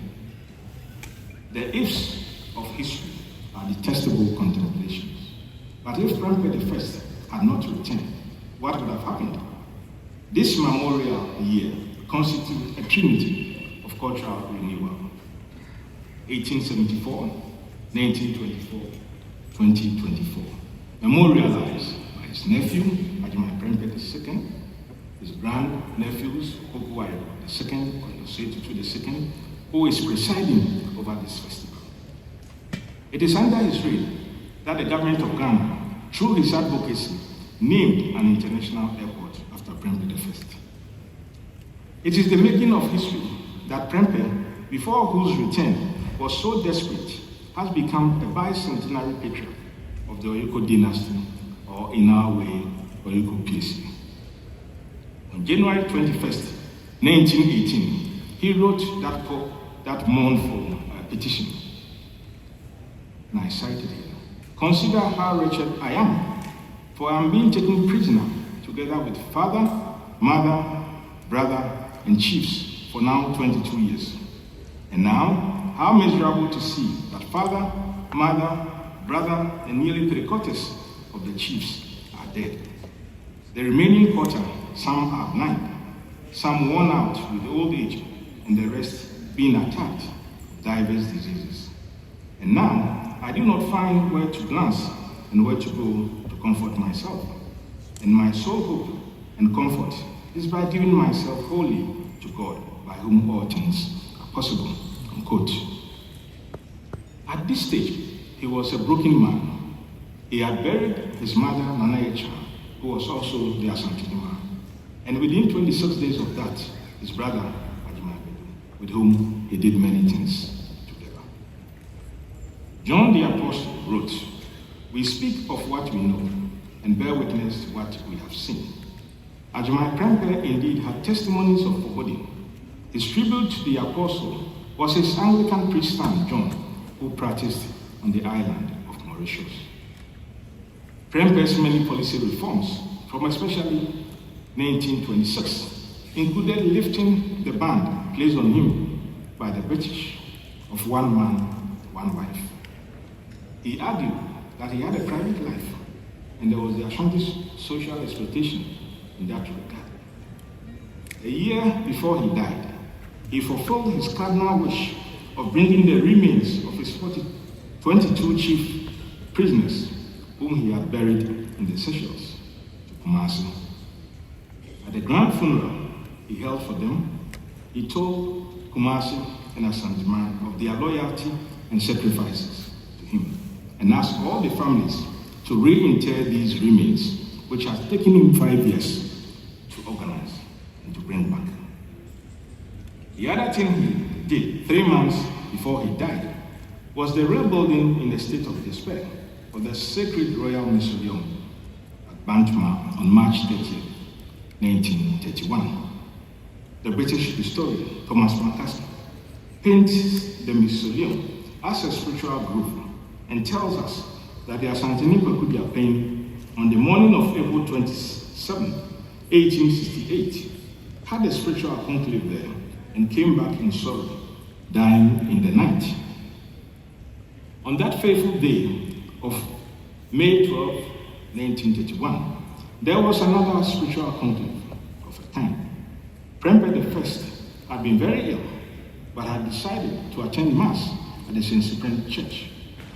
As he could not get out of his car, he listened to the hymns being sung. Later, called for the wardens and gave them his offering, and went back to his palace. He died later in the day. Drawing down the curtains on this epic 19th century historical drama, of which he was the lead cast or dramatist person. We will never know what was on his mind that day, except to say that Cyprian, that Baltal bishop of ancient Carthage, now modern day Tunisia, could have been his patron saint. Like him, Prempeh suffered many persecutions. The Anglican Church of St. Cyprian of Kumasi, the historian Emmanuel Champon, has remarked, must have held a very special place in his heart to deserve such an agonizing physical and spiritual trip. We must not forget that it was at this same church that he had his official Thanksgiving service on his return from Exile in 1929. He took to the service the golden stool and his attendants for protecting him over the years. Prempeh's Christian faith could be for some the antithesis of the Pauline doctrine of one Lord, one faith, one baptism. But then, ancient beliefs and adaptations sometimes come together with historical and cultural antecedents.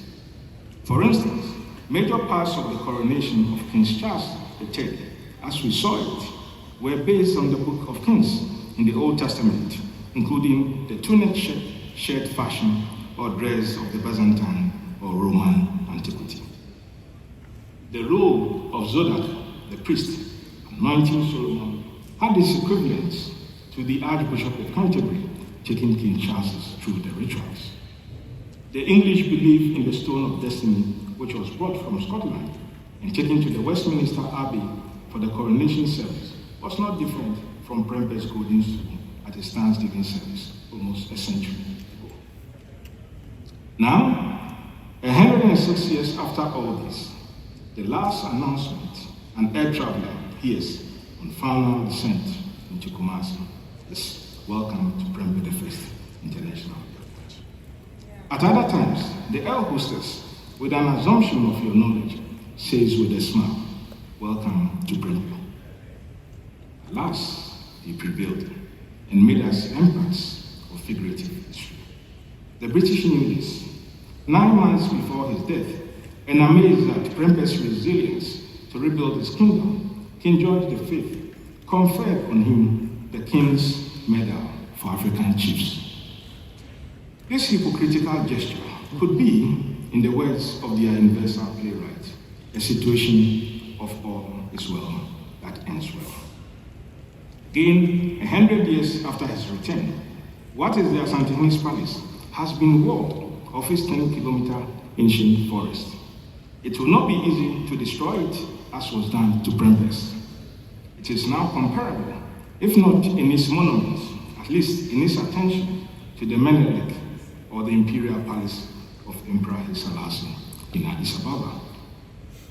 We will conclude this address with the Indian Nobel laureate V.S. Naipaul. In his well-known novel, A Bend in the River, are the opening lines. The world is what it is. Men who are nothing, who allow themselves to become nothing, have no place in it. Our secular prophet of old traditions was also our collective nemesis.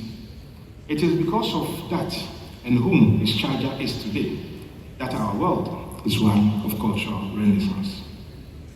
As you join in this renaissance, Your Excellency the President of Seychelles, you are also a participant witness of history, of faith, and adversity, an anthem of the Song of Moses.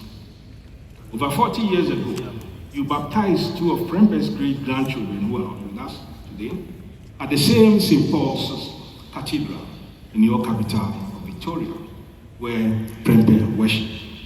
They have traveled with you to be here in communion of one exile, many stories. In the end, Otumfuo, and as you remember the past, so will the future remember you.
Please,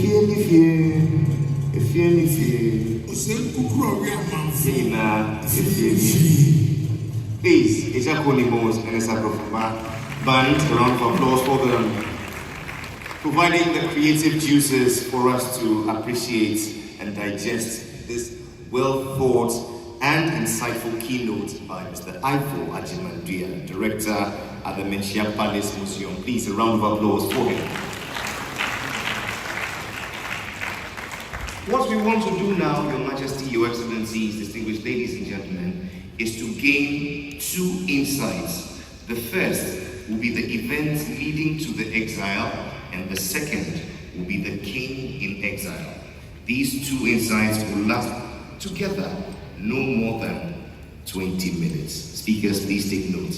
I shall now invite this first speaker on events leading to the exile, the first trained social historian of medicine from the Kwame Nkrumah University of Science and Technology, Kumasi. Make welcome Professor Samuel Edujemfi.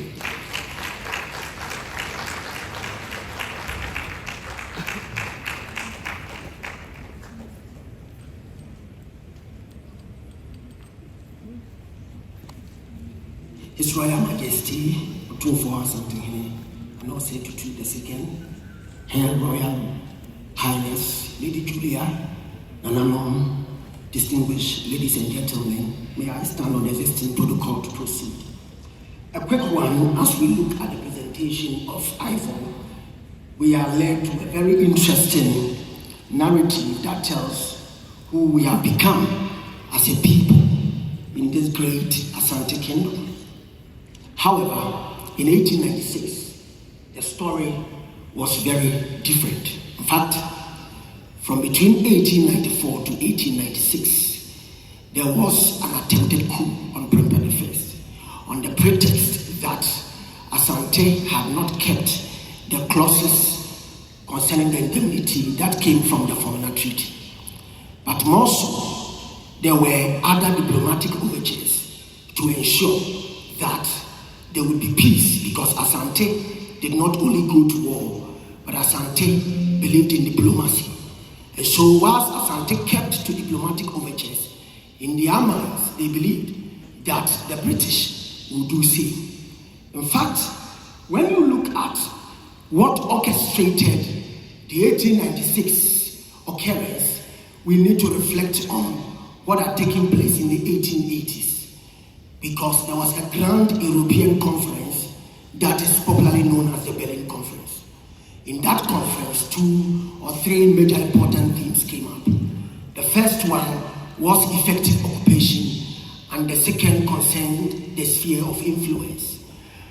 British and other European engagements in Africa, for that matter, was that which aimed at exploiting the territory of Africa and to make good of her resources, which nature had given to them. But it was not an equal relationship at all, because you see that in the case of the Gold Coast, the British had subtly and openly taken over the entire region, or the colony as it is referred to in the literature, except for the forest region of Asante. And so if the British would allow Asante to subsist as an independent kingdom, and for that matter an empire, it would, if you like, truncate its adventure. So several things were taking place at the time. There was competition between them. France, Germany, and other holdings and interests in Africa was ongoing. And for that matter, the British had to hold to their own, not only at the colony, but also to further advance to take over the entirety of Asante to ensure that they govern same and benefit from its resources. Fundamentally, if you look at the 1800s, you would understand that Asante had had a lot of encounters with the British, taking off from 1824, when McCarthy dared Asante power and he was decapitated. And more so, you would see that such encounters, which Ivo has spoken to in many ways, ended up with the Asante War. But the fundamental ethos of it is that Asante had great leaders and great kings who were warriors and who did not believe in colonization. And for that matter, such resistance persisted from 1824 1824 up to 1896 when Prempeh was taken to Sierra Leone and afterwards to Seychelles. But the question is that when you look at the 1880 conference and the event at Berlin, you would understand that a lot of things were happening. And today, Africa is still being insulted by the West. And I dare to establish a point with that, and maybe I shall yield because of time. You realize that when they showed interest in sharing the lands in Africa, Africa was not represented in that conference. I will refer to them as the G14, as you have today, the G7. And these were the people, Germany, France, Great Britain, United States, Russia, among others. These were people who shared Africa on a piece of paper, but they had to effectively occupy Asante. The challenge at this time was that Asante had gone through many phases of difficulties and challenges. Kofi Kakari's challenge, and also the misrule which had occurred for a very long time. So look at Congo. King Leopold of Belgium wanted Congo. Belgium today has 11 million people. King Leopold of Belgium at the time wanted Congo, the heart of Africa's resources, and it was given to him on a silver platter. And that is what the African leaders, the African chiefs, who were democratically elected in their own enclaves, did not want that to happen. Exiling such leaders who were resisting colonization was a stock in their trade, and it is today a stock in their trade, because they intend to show all political actors and developmental agents who want to develop their people. And we saw that in Patrice Emerson Lumumba's assassination. And we saw that in other great leaders in Africa who were taken away, even in the 20th century. You are either exiled or you are killed. Before 1896, you would recall that King Agri of Cape Coast in 1867 had been sent to Sierra Leone. And he returned a sick man who denounced his own rulership and more so was put under stipend. It was an European agenda, a grand one which was undertaken. And that would go beyond diplomacy, because they wanted to absolutely take over the territory of Africa and more so take over the territories of the Gold Coast, including Asante. The invasion had immediate and long-lasting consequences. The exile of Prempeh I disrupted traditional Asante political structures and facilitated the implementation of direct British administration. As Kimball knows, this transformation fundamentally altered the political landscape of the Gold Coast region. The economic consequences were equally significant. British control led to the reorganization of trade patterns and resource exploitation to benefit colonial interests. In fact, in 1998, when Dammit was writing, he said the post-invasion period was to increase or saw British investment in gold mining, agricultural production, with profits primarily benefiting colonial interests rather than local communities. The Asante engaged in extensive trade networks that facilitated the exchange of valuable commodities such as gold, ivory, and later rubber. This trade underpinned their military expansion and allowed them to wield considerable influence in regional politics. And that was exactly what the British wanted to truncate, among other things. The empire's interactions with colonial powers, notably during the Anglo-Asante Wars, exemplified the tensions that arose from competing economic interests. These conflicts ultimately led to British control over Asante territories, yet the empire managed to retain its cultural identity and governance structures even under colonial rule. However, from the 1800s, Asante military and diplomatic encounters with the British were aimed at demonstrating their determination of resisting subjugation and assert their autonomy amidst the pressure of European imperialism in the Gold Coast. The 1886 British invasion of Asante and the exile of Prempeh I represented the convergence of economic imperialism, political ambition, and strategic colonial interests. The event exemplifies how European colonial powers used military force to achieve economic and political objectives, often under the guise of establishing protection or civilization with racial undertones.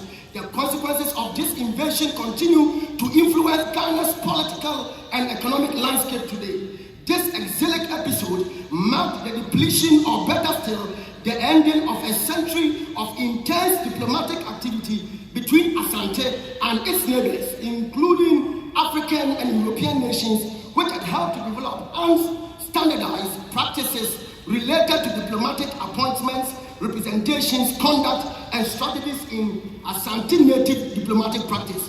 More so, Nana Prempeh's failure to put up any military resistance has been said, or against the British in 1896, has led to notions of surrendering his nation. The 28-year-long duration of his exile has also raised questions that the Asantehene may have been quite content to live in exile. In addition, he has been accused rather posthumously of collaborating with the British upon his repatriation to allow colonialism in Asante. Such naysayers have overlooked the fact that Asante at the time believed in diplomacy and also believed that the British would conduct themselves in like manner. Certainly, King Prempeh could not mortgage the future of Asante that has seen many wars, including the sack of Kumasi in 1874 and the internal unrest which had lasted for several years. The new military technology or hardware of the British was well known at the time. Asante had to live to fight another day. As you can see, the Union is well and alive today with its many opportunities, challenges, planned progress, and fortuitousness. Thank you very much. I rest my case.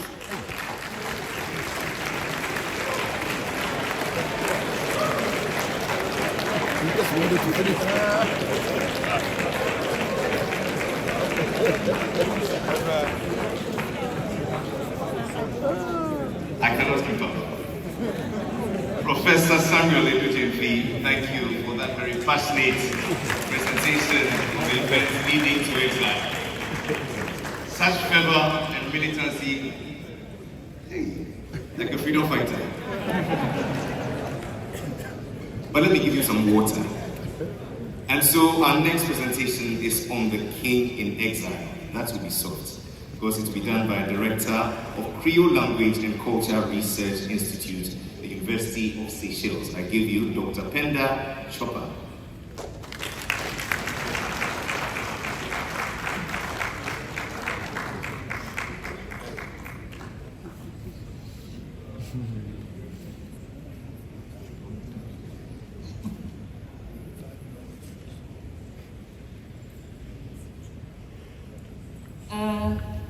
I wish to greet the King of Ashanti and the President, the First Ladies, and everybody.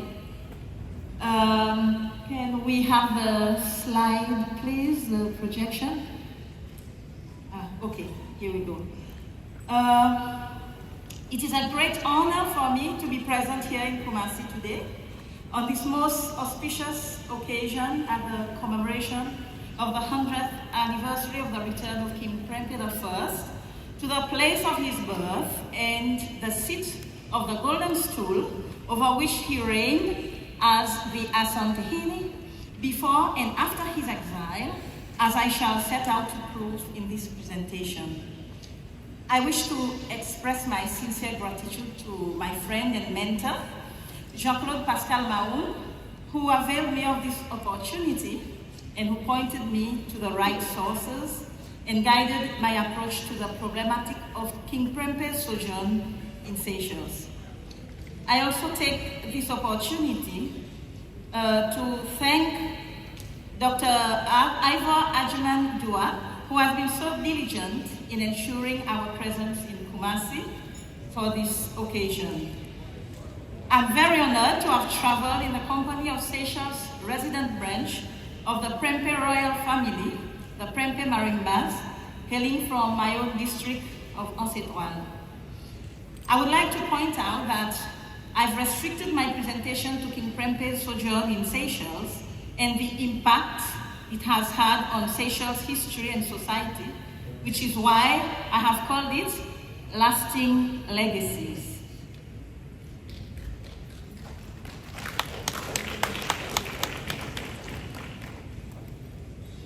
King Prempeh I arrived in Seychelles on 11th September in 1900. He was accompanied by 14 chiefs, 13 women, 13 children, 12 attendants, a total of 53 people. In 1901, the Queen Mother, Ya Asantewa, joined the king in exile. With her came another 15 chiefs, 2 women, 4 attendants, and this made a total of 75 of the Asante people who were exiled to Seychelles. Without intending to, the king's captors had made it possible for him to maintain his status as a king among his own people by availing him of his council of chiefs, and in that respect, he made good use of that opportunity, on which I will proceed to elaborate later.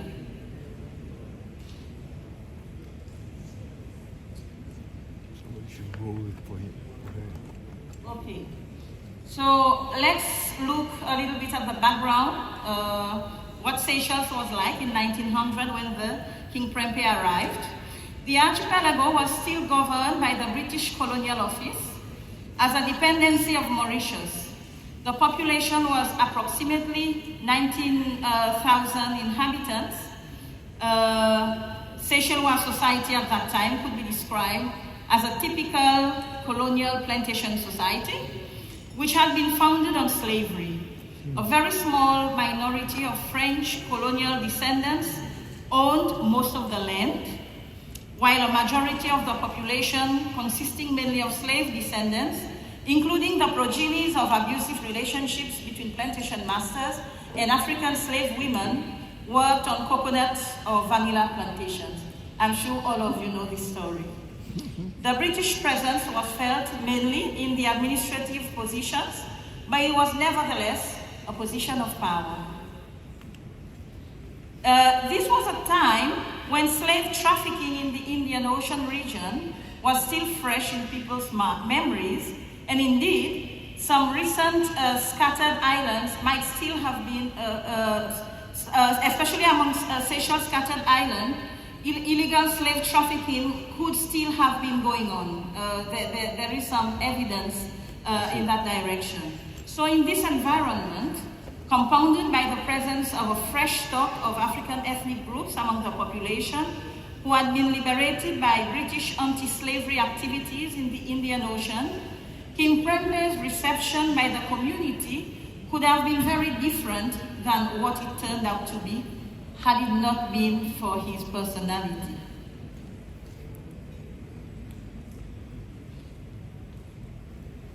So I want to look now a little bit at the political conditions.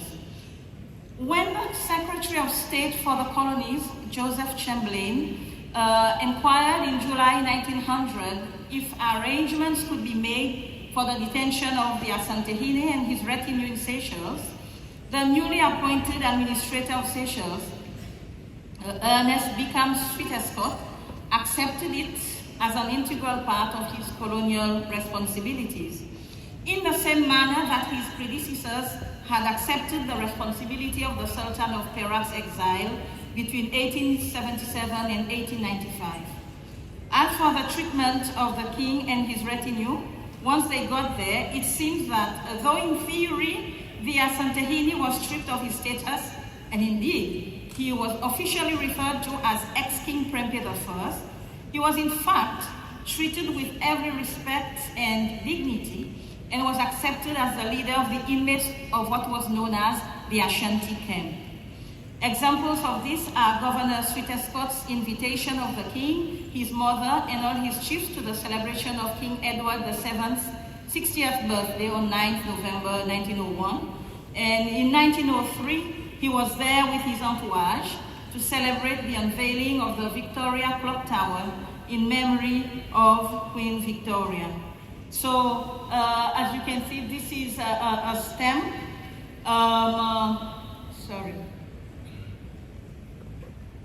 This is a stamp in honor of King Prempeh, and that was in 1965. So that tells you that he was revered. People had respected him and had a good memory of him.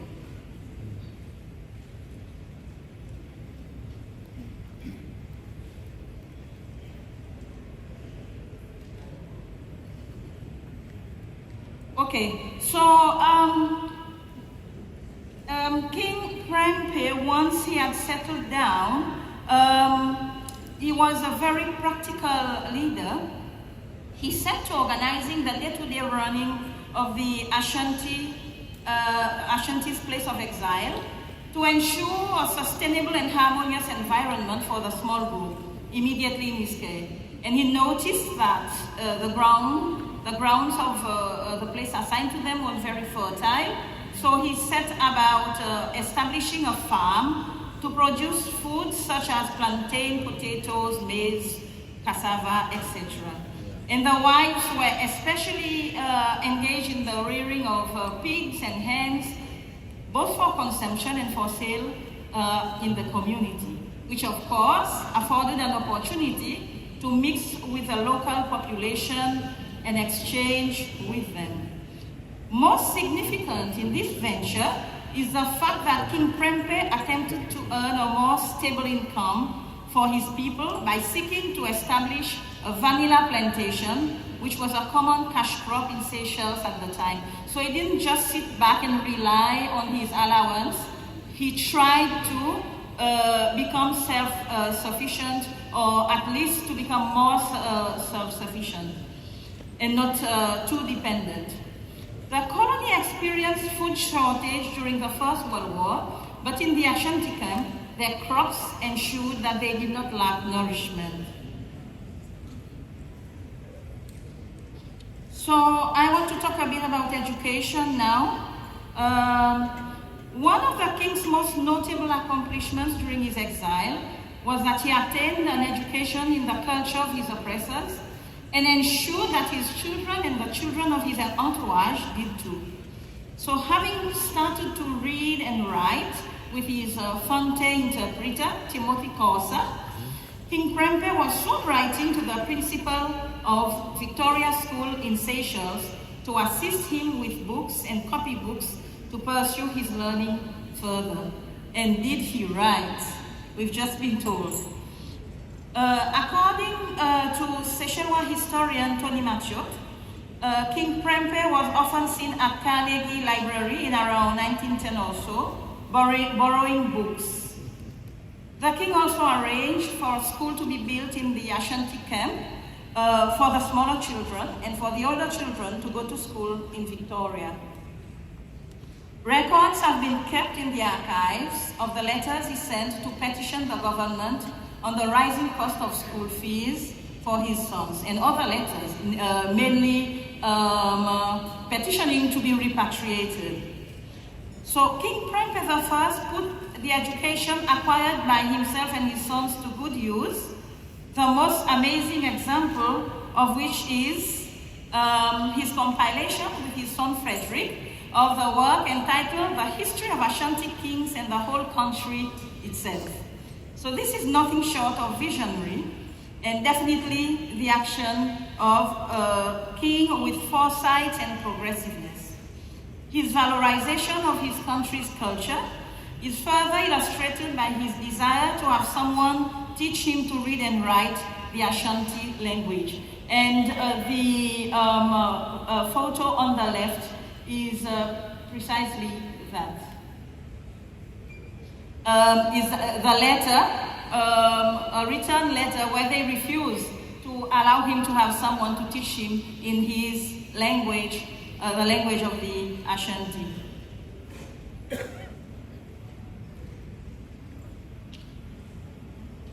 The king also saw the necessity of learning the Creole language in order to smooth relations between his entourage and the local people, to learn from them and to exchange with them.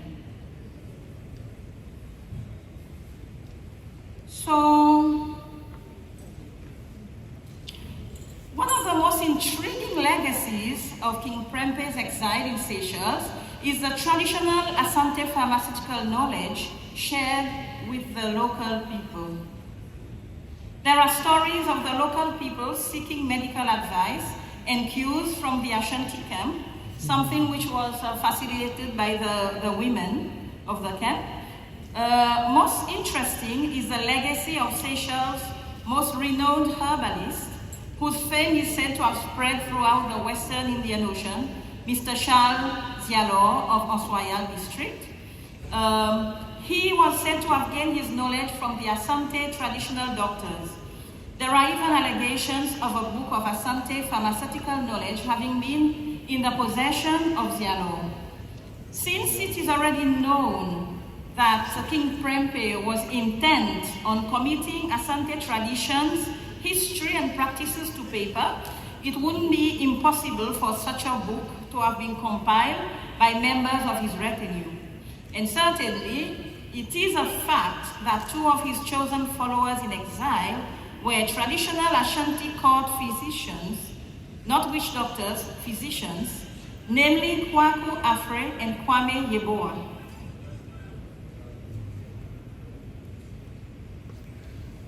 So, according to historian A. Adu Boahen, King Prempeh's eagerness to convert to the Christian religion was second only to his concern over education.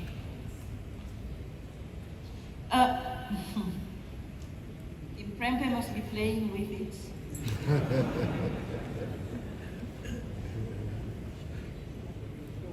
Now it's all over the place. Yeah, it's just wrong. Okay.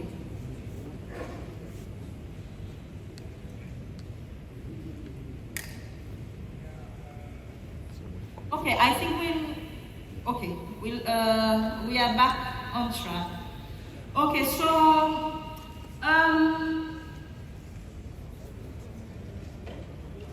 I'd like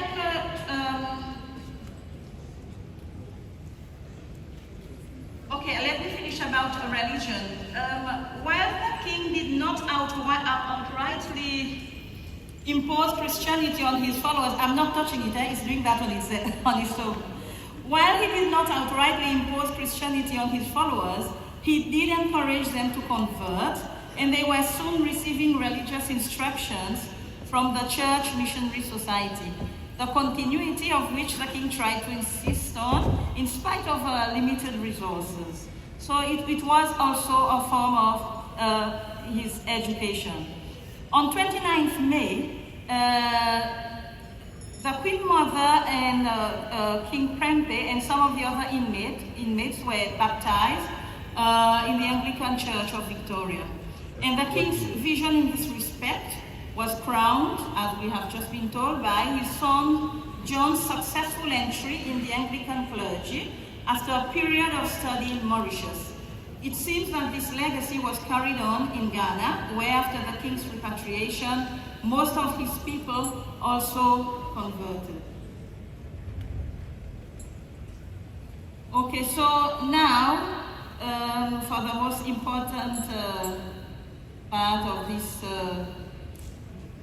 presentation, lasting legacies.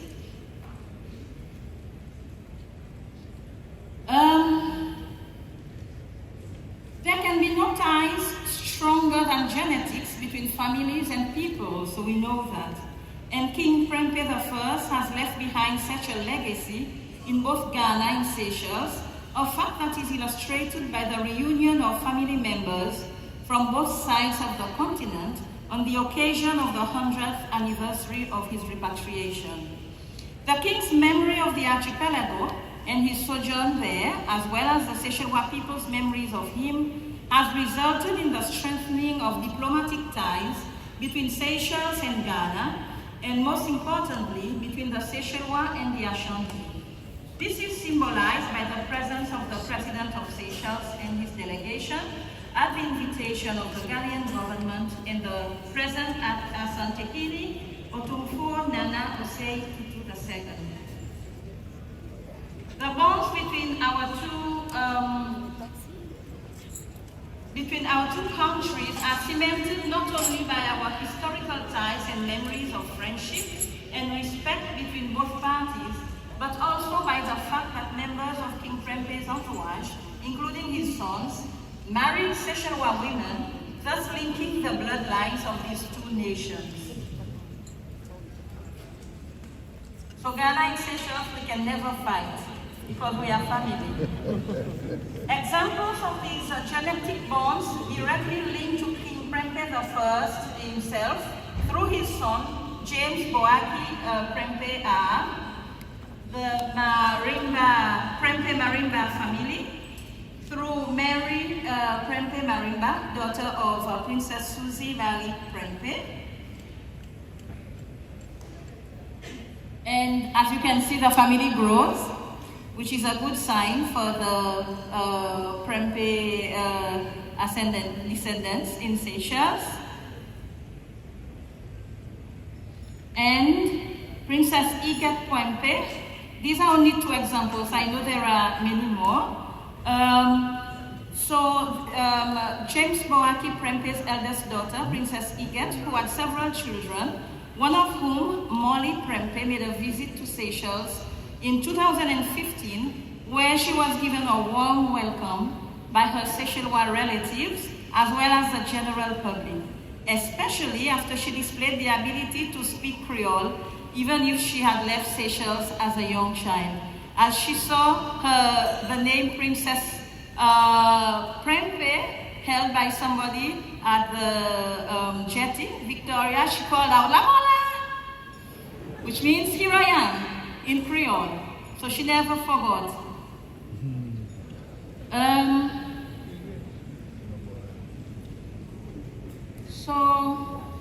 So that's Molly and members of her relatives in Seychelles. So in conclusion, a remarkable aspect of Seychelles' history is that its insularity made of it a perfect reason, without bars, for the British Empire's exile of kings, sultans, and other types of leader figures who stood in the way of their imperial designs. It must be said that among all the royal exiles who came to Seychelles, King Prempeh I left the most lasting impression and legacy. Very good. I would like to end by pointing out that though he was deposed by the British and was forced to refer to himself as the ex-king, he remained throughout his exile the Asantehene. As is pointed out by Joseph K. Ajayi, in all his actions, he acted as a king. His deposition resulted from his decision to negotiate peace with the British colonial powers in a civilized and honorable manner, even to the extent that he refused to endanger his people by taking up arms when he was outnumbered in men and arms. Once deposed, he set about adapting to the situation, mainly through education and conversion, all with the aim of building his people's resilience for a more long-term survival in a world where he readily recognized the fact that his proud nation of warriors no longer had the upper hand. Symbolic of the fact that the Ashanti never complied with the British deposition of the Asantehene is Frederick Prempeh's reference to him as King of Ashanti in a letter to his father dated 1911 when he was still a detainee. The Asantehene's royal welcome, both upon his disembarkation at the port and his arrival in Kumasi in 1924, are testimonies to the resilience and survival of the Ashanti's identity and culture. I thank you.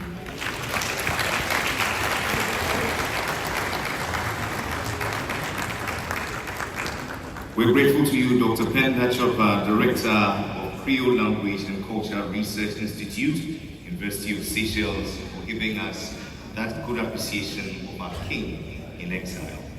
It now falls to the UNESCO representative to Ghana, Mr. Edmond Mukala Nguemo, to share his thoughts with us.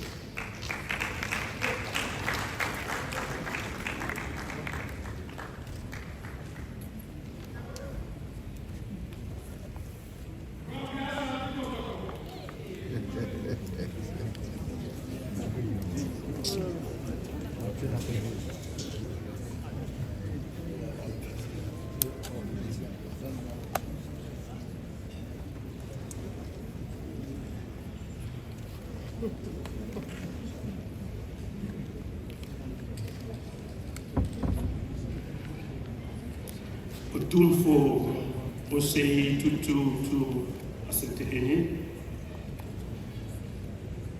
the Princess Concord of Asante Man, Lady Julia Osei Tutu, President of the Republic of Seychelles, His Excellency Wabel Ram Kalawan, First Lady of the Republic of Seychelles, His Excellency Linda Ramka Lawan, the second President of the Fourth Republic of Ghana, His Excellency John Kufuor,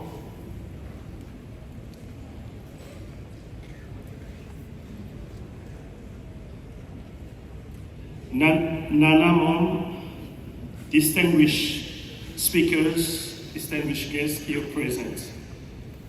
It is quite really challenging to take the floor after these eminent experts who have spoken, and in particular,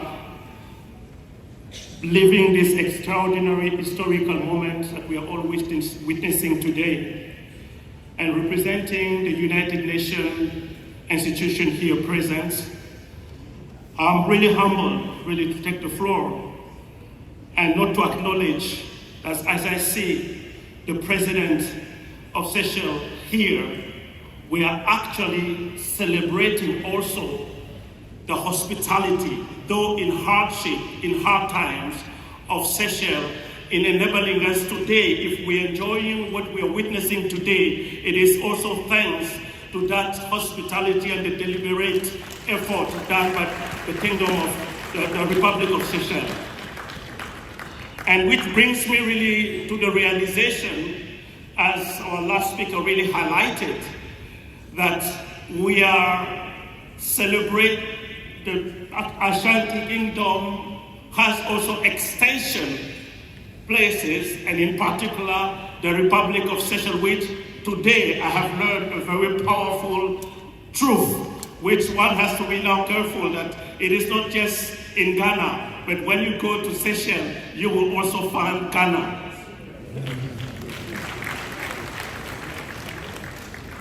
So the first element that I've learned through this intervention is really that extended and the hospitality, and also the element that we are celebrating with this part of the African culture. So at this momentous day, marking the centenary return of Asante Otumfuo Prempeh, one from exile in the Seychelles, UNESCO extends its heartfelt congratulations to the people of Asante and Ghana. This historic event is not only a significant milestone in the cultural heritage of the Asante Kingdom, but also a poignant reminder of its people's resilience and enduring spirit. As one of our experts clearly said, that the glory or the greatness of a kingdom resides in the duty to remember. And as we have witnessed and looked into the past interventions, looking into that very rich and painful memory, but also demonstrating the strength, the resilience, as well as the effort to look into the future, one cannot but just remember that the greatness of the Kingdom of Ashanti also resides in its effort in rebuilding, in revitalizing its culture. And I think that's all being done in the investment of His Majesty, Royal Majesty Asante Otumfuo Osei Tutu, for all the work that he has been accomplishing in the last 25 years. What we have witnessed, what we have celebrated, I had the privilege of traveling with him and also with His Excellency the President, who were part of the British Museum with all the British experts. While we were talking about the restitution of cultural relics and cultural objects that were taken abroad in many parts of the world. And you know that Africa is still struggling to restitute most of its relics. His Majesty brilliantly, in a very powerful but very futuristic vision approach, he highlighted, and I said future because even within the UN system we've been debating how to restitute, how to bring back. He puts on the table a solution where all civilizations where African relics has been taken will come into Kumasi and will celebrate the ingenuity, the creativeness, the priceless value of those cultural heritage. Because you and I, we know the reason why they are kept into the museum is because they are priceless. The reason why we want it back, because they are priceless. The reason why we need to transmit them to the future generation, because they are priceless. But having the brilliant idea of bringing the children of the world, both young and old, to sit on the same table and to celebrate the African ingenuity and creativeness, you know, that did not really cross anyone's mind but except His Majesty. And I want to really applaud that legacy. We are talking about a legacy of revitalization of cultural heritage transmission to future generation. It is also in that very same line, as we saw very clearly when he visited the Seychelles. He said, we can mourn about the painful chapter of the past, and we know it very clearly that even out of the desert, in the scorching sun of the desert, even beautiful flowers also springs out. It is the same. Yes, it has been a very painful chapter, and we have the duty to remember. But at the same time also, we have the responsibility to build a future of peace and development. And that's exactly what he has said. He's looking forward into building, in bringing, and forging really different bridges. So those legacies that we just really see from his various interventions brought us with the Marshall Museum to work already on one proposal, which is to create a prize, an award prize for young creative artists who will convert both. He's stressing me here.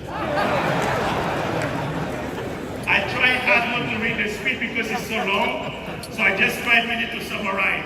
So we're working, Your Majesty, we're going to work on the prize to enable young Ghanaian artists both in Ghana and also abroad in seeing how they are going to scale up, learn from their elders, how those jewelry, those cultural objects were crafted, the techniques. We want to make sure that it is transmitted to the younger generation. That's point number one. Point number two, we want to make sure that there is an award that is also given to these young ones, and that's one of the work that we are doing already with Ivo and all of his team. And we're hoping, God willing, that by May 2025, we will be able to come with some good news to ensure that that prize award will bear your name. But it's not just bearing your name, it's the legacy that your name carries that we want really to ensure that it is really highlighted. So without taking too much time, I just want to say that, all that we have listened is talking about the legacy of what His King Majesty really have done, both from the time that he has really taken his reign and how he's really driving the revitalization of the Ashanti Kingdom culture heritage, not only for the Ghanaian, but for the rest of the world. And I thank you.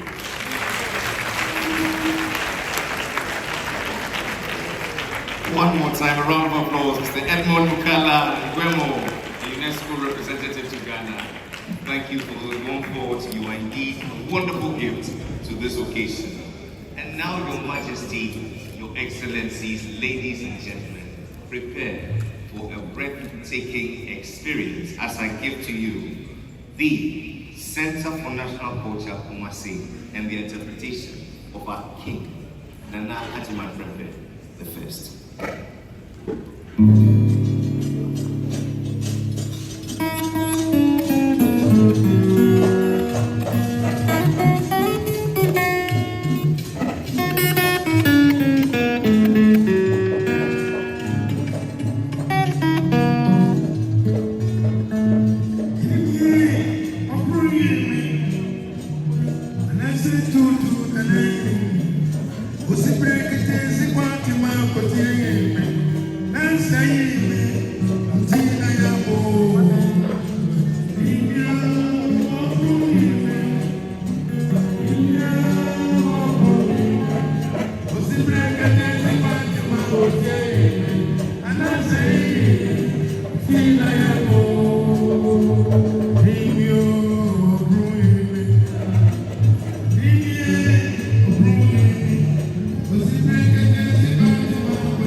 13th king of the Asante Empire.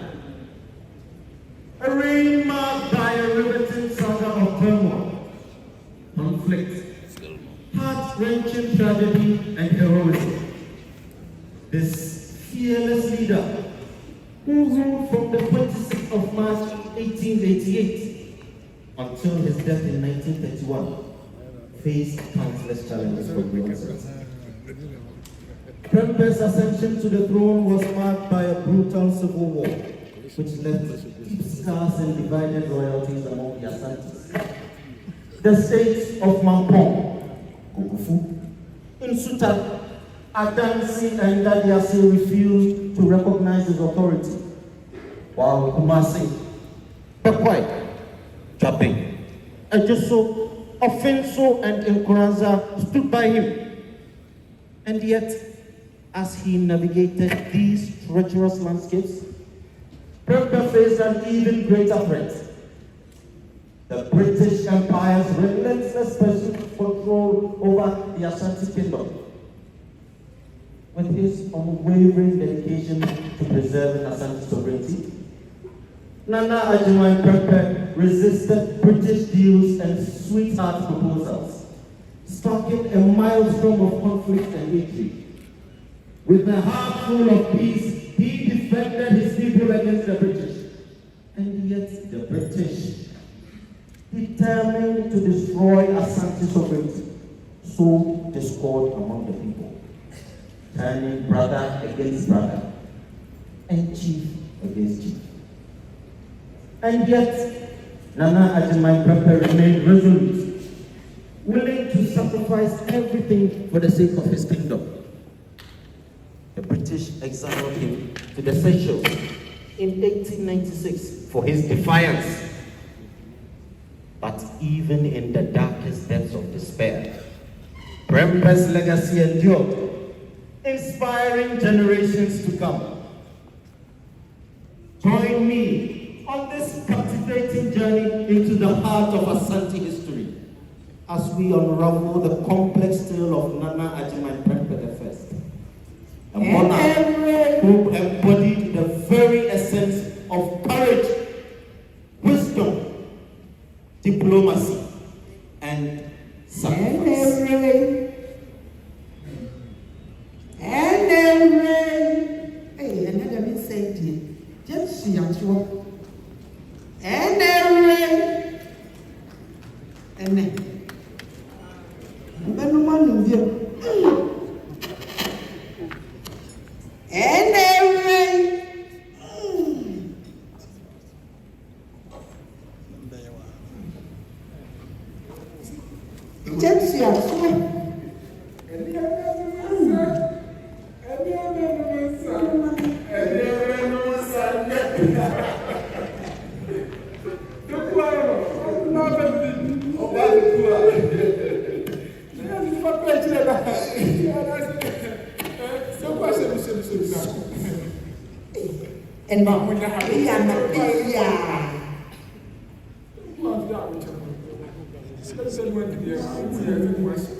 Achiabe.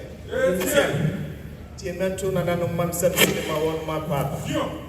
Nanano said your Pinsosian, or some my father. We say that one master Sabre Biame to suffer one who was here. Nanano Yuraso Damasi, Sabria or Tony Safremo, Modio. We say, my friend, one man, they a platter for Fram, and Saka from Radwood, Tinam, say one of Rabbi. Pimsoso from one. They a cat after Fra, they Saka free, I'm not in Tino. Nanano said that Namrad was the view. Yurasia said Nadana, and I'm not Sadia. The Dick was sent my mama for me a Santimemoha. Or Pimsosi, the Dick, I am not to say, or my pine, Nanko Fubida, or I say, my pine, Mark, never seen him at Kumasi. I feel so, you ran Sama pine, Ma, I'm not in the name city as I met Kumasi. They may have dreamt and began the I feel so, or Pimso in the book. And I myself for Brado Sadia Beckham says, Pitianam, this would be a Buslibiano, Obituan and Ananubia.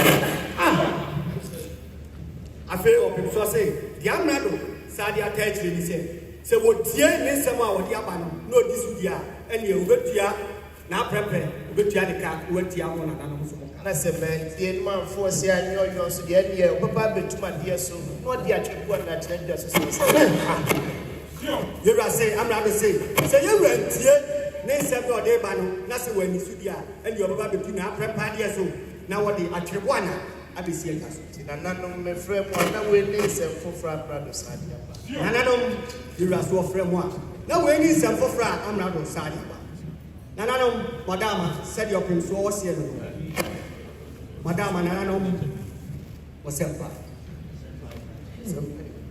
Two for Chammy. Kasa, Gabi, you know, and now some of us for Father. And you have Fusapa. When you mean answer, yes, and when Shabby, and Sunday, I never test up one. Then I'll be all what a way, what a weapon, and that's what to say, Timmy here. Bassa, says you would have buy a poor minute you can. Whatever. I just could feel fine. I have Frank Cassa. What's it? And several cracked. I'm right with the Troy. They say, now, I'm what you say. I only see any money. Debbie, what about your own man? Debbie, you're up, madam. Young children come on and say, you're not paying the pump. I feel so. I feel the CSC. And you hear the Babuja, the friend of Tino, and the about one. Yes, I was when you were happy. Young Penway, I'm more happy. As I see a 2 year Jim or Fana on Farmer. No. Official Koyoko, you know.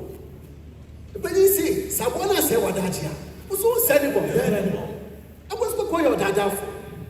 So soon, I how you still want to know that.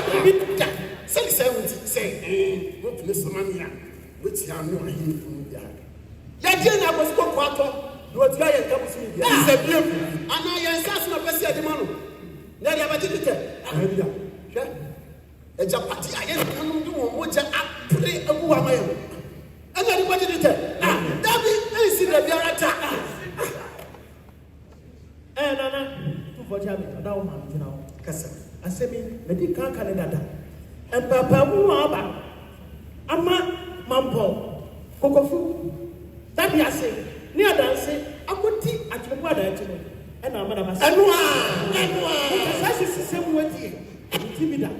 Then you said, if I return a buy, and I'm Mamma, I will say, don't go in my ear. That's what bad, why you are the baby. Yes, somewhere.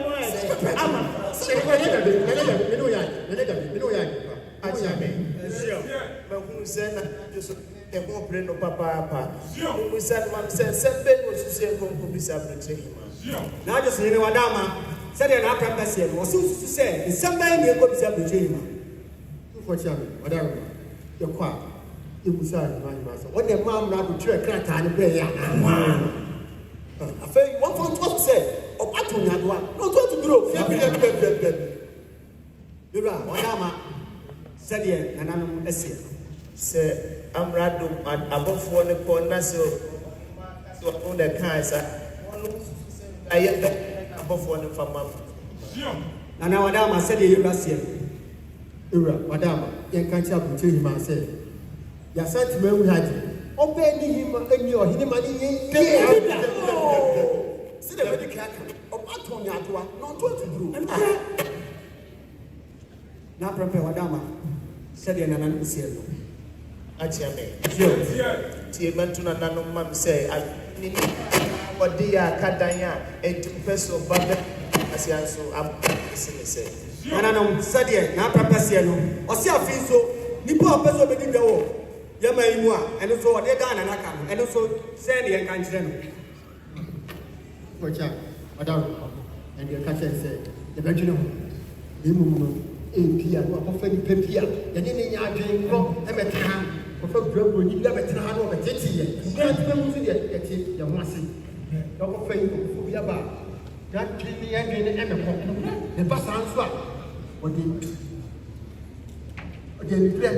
Ever place? Your pedestal because you're massive. Yeah, no, yeah.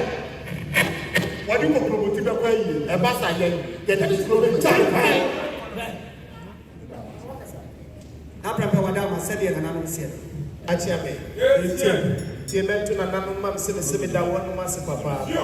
Nananum, now prepare so the mass papa. Said the Nanumacano, I'm rattling and burning for 1 million one cassa year.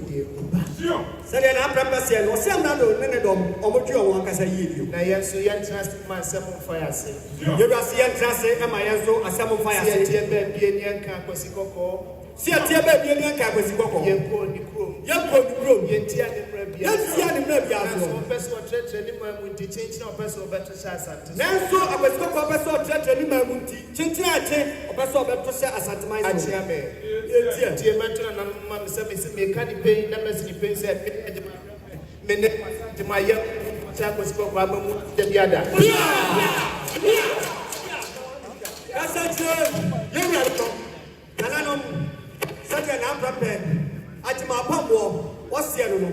Or six or tears here, or then I sent to mine, or who come was Coco, and Rassi the Biada. And who did you? You're Rassi who did you? I tell me, Missing who? You're Rassi who did you? Miss Roddy Pansons Ratio. You're Rassi was 20 pounds and Ratio. Your Rassi one was running over. Your Rassi was Roboja, man was Roboja, one of Thomas Super, what according to the Pentas.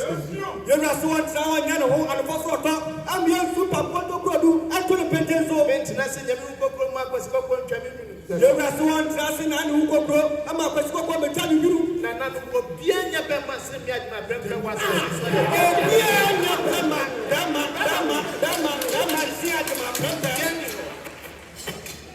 Nanso, Nananum near me pa and Yasu. Nanso, you say your pa and Yasu. Medias, one American Santima, so they may ask Santima between.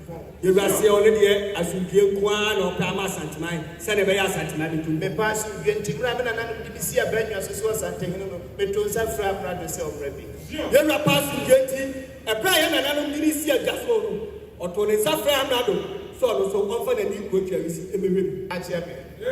Said, ya can be a bit to a buffer, Managua, Butcher, one Commissar Santini Mamma said, as one known that Mamma the classroom to chase and cut a prayer, Yamunia when we are here. Nanano said an upper passion. Or see a bit to a buffer. I'm walking Butcher my home. What Commissar? So no man not a pine, so good as I cut a family. A train, your order, just here to so, Cassa, you are no, I am a buffon to phone one section at Tiamamre and Yamani. Your assessor, or did you say your own amount of fire? Yama buffon to the phone. What channel, Asante, Amamre Yamani. Catch a corsa. Miss Seneca, or Hene. Catch a corsa. You're a madame, Achame, Montier, Obama, nobody in Channel. Mose on through a dry friend said John answer. Answer. Sure. Sure. Well, good for sure. Well, good Kunuma. Sure. Abena Bona, Sure. Japon, Sure. na fe kojú. Sure. Nananom, Sure. abofo ni nipa wonu ama wa kusia wa brochire. Nananom, Sadia, na Prempeh no, ɔsɛ saa abɔfoɔ yi a yɛato wɔ din ɛne abɔfoɔ a wɔtu wɔn ama ɔkɔ aburokyi yi ma wo. Na mmom nananom nka hu sɛ yɛnkɔtie no Nananom, na Prempeh sɛ monka hu sɛ yɛnkɔtie dwom a ɛno ane ahahan. nti obiara ma Ne saa nti obiara tete toɔ ɛma ne ma mo. akyea me nyɛ ketekete. Yɛwurase nya toɔ ketekete.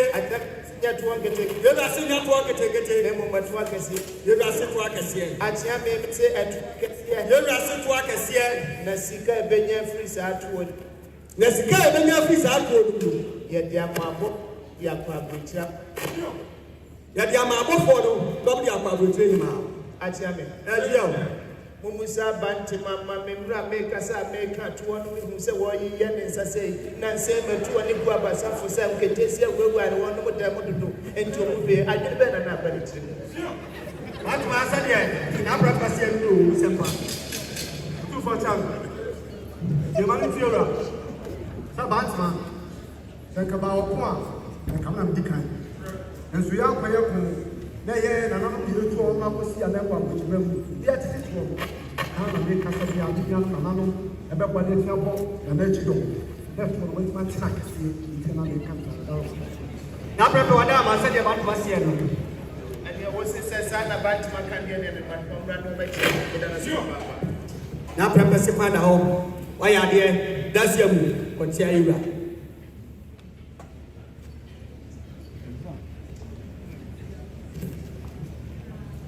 Wabema, na Prempeh wabema.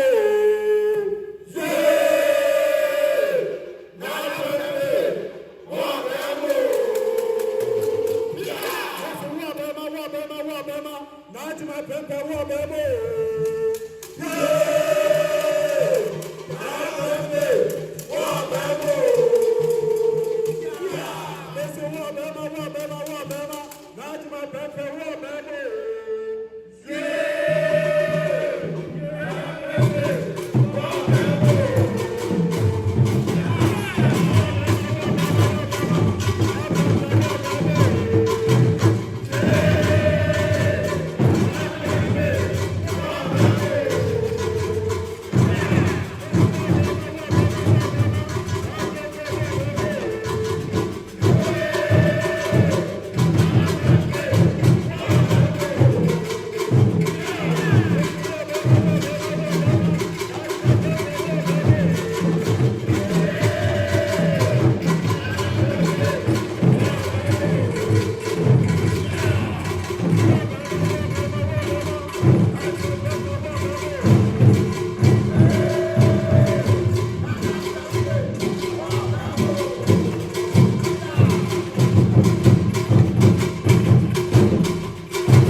Your Excellency, our former Governor, Sir William Bradford Griffith, is gone on retirement.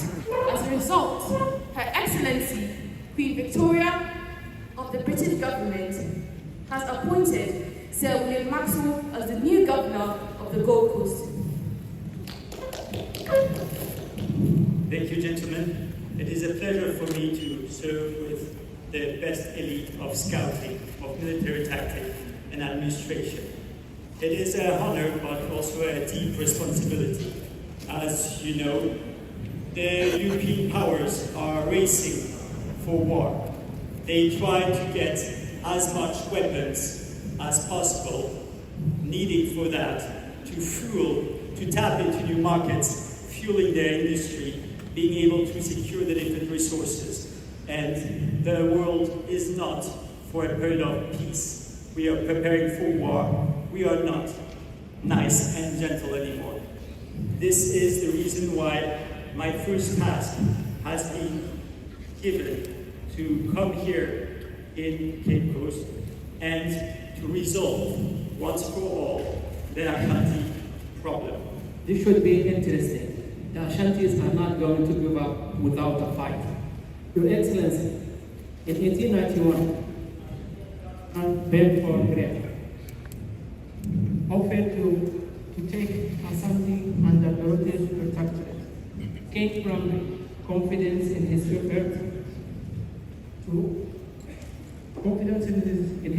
revive and strengthen the Ashanti Empire, declining the offer by saying, I might say this is a matter of a very serious consideration, and which I'm happy that we have arrived here at this conclusion, that my kingdom of Ashanti will never commit itself to any such policy.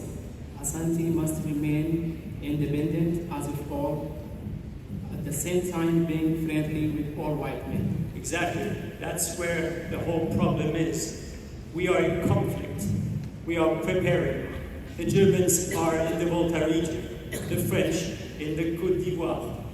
We, in the international race for power, it is only a question where the flags have been planted and where not.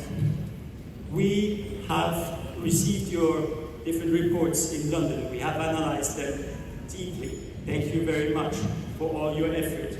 And we have, the administration has arrived to the conclusion that it is not a good idea to do like in 1874, to attack straight away the Ashanti Kingdom. This may request too much of the very more and more precious British blood. This is why the administration has asked me to underline the existing treaty, the Fomena Treaty of 1974. I have already written a letter to Prempeh I, asking him urgently to follow what the other kings have promised. One, we want to be able to interfere into the activity, so we need to have local British residents in Kumasi to be able to figure out things and act much more instinctively, and also to influence much more the population.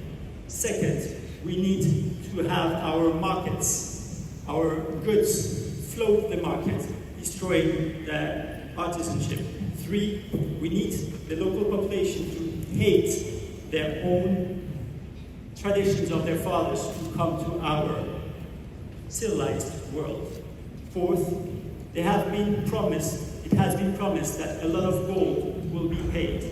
Right now, the empire is expecting some 50,000 ounces of gold. If the Ashantis would pay that, they would have much less aggressivity in our direction. Last but not least, Julius Caesar, 2,000 years ago, explained, divide to rule. We have asked in the Fomena Treaty, and they have accepted, that any tribe rebelling against them, asking for our protection, will be left in that positive state for us, and this is not happening. Your Excellency, as I always said, we have to forcibly send troops to Kumasi to prepare the ground for another war with the Ashantis. When Sir Gardner Wolseley sent troops to conquer them, they became afraid of them lose vast territories, we also looted their royal regalia and rich treasures. As the governor has said, we have to review our strategies against the Ashantis. Inasmuch as we have previously fought and conquered them, anytime some of the founding factions like Mournful, Suta, Otumfuo,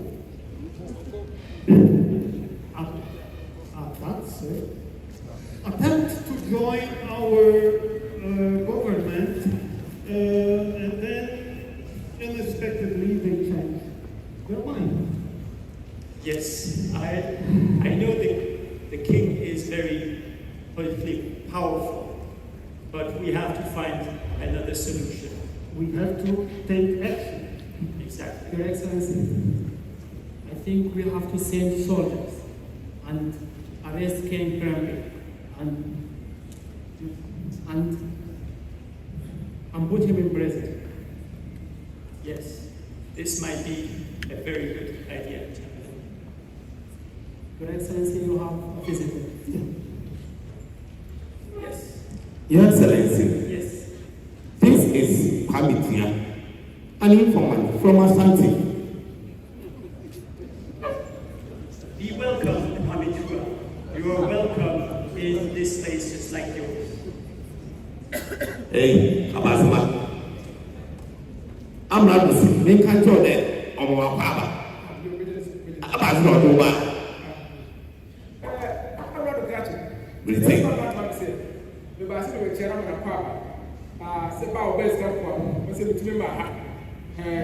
Na imperialism dia ko so asantime mu no me dia brene se do besi aboara ma what nyere adam so what to ni ma yie so anu ati me buy why Your Excellency, Kwame is an honest person. All the information he gives us are very accurate. And he says he came to welcome you and make you aware of everything that is going on in Ashanti. This is exactly what we needed. Yes. Tell him I have great presents for people like him. Kwame, I think my mother all can. I say, I'm not Mr. One, it's a baby. Or what I is to give it more.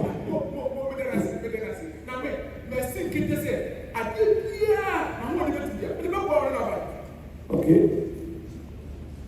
So, as an informant, I would need to know what is the latest development in the Ashanti Kingdom. Exactly. As him, we have the desire to bring the Ashanti Kingdom into modernity, knowing the fact that his desires will be quite part of our efforts. I'm not a single guy there. I'm not a bit no. About some nice hour. Come here, too. I'm not catching. You know, to my friend, I'm not going to say. Katana, what you have done in the Exactly. You are trying to I do not know. And what can I say? As you see it, I'm not this world. That no can do that of myself. They say, I'm not doing it. I don't think, I'm not one to say, who was for a say, what you want. No, I'm going to say, I'm not the problem. Or him out, and such as that, and I will move. I don't know why. Your Excellency, he says, Nana Prempeh has received your letter, but he doubted you. And he and his chiefs started insulting you to the extent that they sent a delegation to go to Victoria, our queen. Yes, to verify if she sent him to write that letter. So he came here to inform you. Thank you very much. Your Excellency, I'm sorry. I think we have to send our soldiers and arrest these chiefs. Yes, but first, our position is not yet compromised much. For sure, my reputation, the reputation of my father, my grandfather, all loyal subjects of the Queen, are questioned by such an obscure delegation. But who are they? Here they are princes and kings. Over there, they're just well-dressed, anti-Christian, rebellious troops, rebellious against the empire. I think it is King Prempeh's councillors that have given that idea. Else, there's no way we decide to bring such hefty debts upon the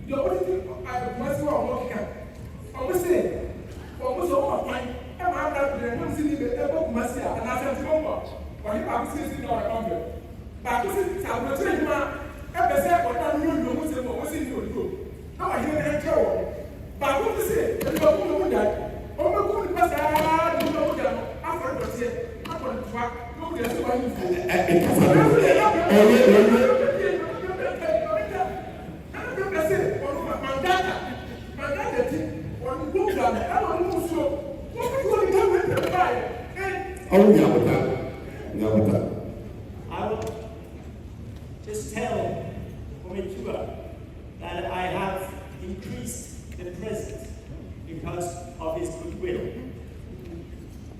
Reassure him that it will be his name that will be recalled by Victoria, not the delegation, not those chiefs. Tell him, please follow you to our head officer so that he can give the name of all those sub-chiefs that are trying to interfere in our politics. He is greatly rewarded for this.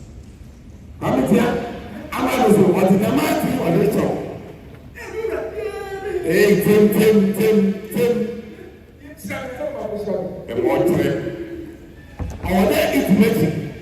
Then I am back. One is a good only imagine.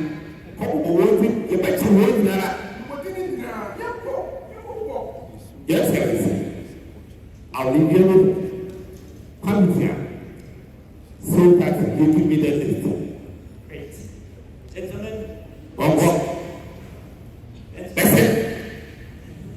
Gentlemen, this meeting, who was a bit scary for me, has found quite some interesting information. I think we should be careful not to relieve ourselves of the international stress of our diplomatic situation. We have to go to the wall with our sons. We keep delaying for too much. We are going, but we need to stay calm and find the best way possible. With all the different ways that Nicholas Machiavelli has taught in his book, that is how we are going to do. So please stay alert and think about it. We are going to act.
Madama,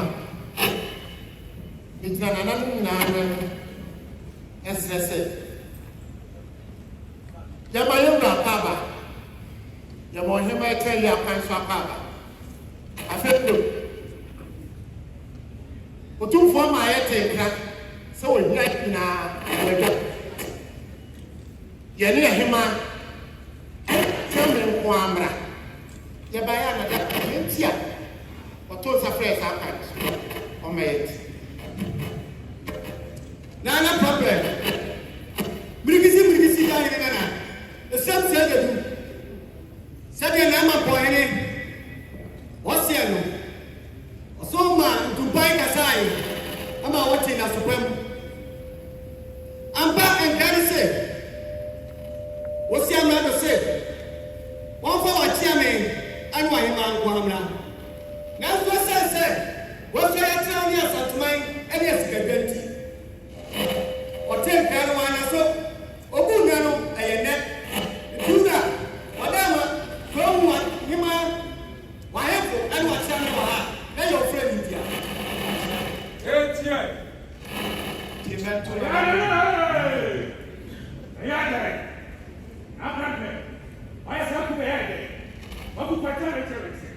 What could we do you? What could you do with the baby after what benefit? Yeah. Achiame. The mentor and Nanum said that one must say something to suffer one what you say. Sure. Nanum said an apple, was what I must say. So told in suffering, what you say. One number can know how you see it to a buff was a one could see a rather than Domano, a was Antimaso. Sure. You're not some of the Kaya, and who is here. Then I have you for the groom, say in trouble for now we'll go see Amrado, and in the Domano, Ewo Asantimaso. Yes, sir, but for the same man, Rado, Tessis, Afidia Santimaya, to say, a Brunia Pandem senior person, the better of Masano, Afidio Bentimate number. Sure, you are saying, Yama, Amrado Sute, say, Brunia Maya, or say, Oba, Abet Masi, send you see a name, Afe Asantimaya place. Above one Baba catch them, they say, I'm not to say what Nasu Chad, they just want in Nasra for Bokumasi. Now, Grandpa say, above one of the catcher, they say, I'm not to say, Sama, the catcher, and what it, no one can just say, on in the dog, a Bokumasi. Nunti said, Nay, yes, ya Hanuma, Nay, you Bruni, and then senior didn't better Masi Hanuma and Nuntina, yes, ya. Sure. And Tina Grandpa say, send a mood at that now you're Bruni, now senior, or the neighbor Kumasi, and Unti any occasion. Papa. And I know you're a Brigisi Diana, or so my papa.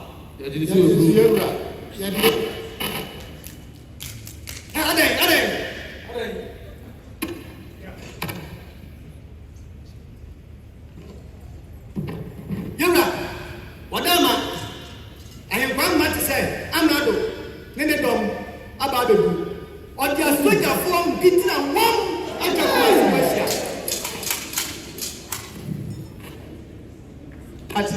Sure.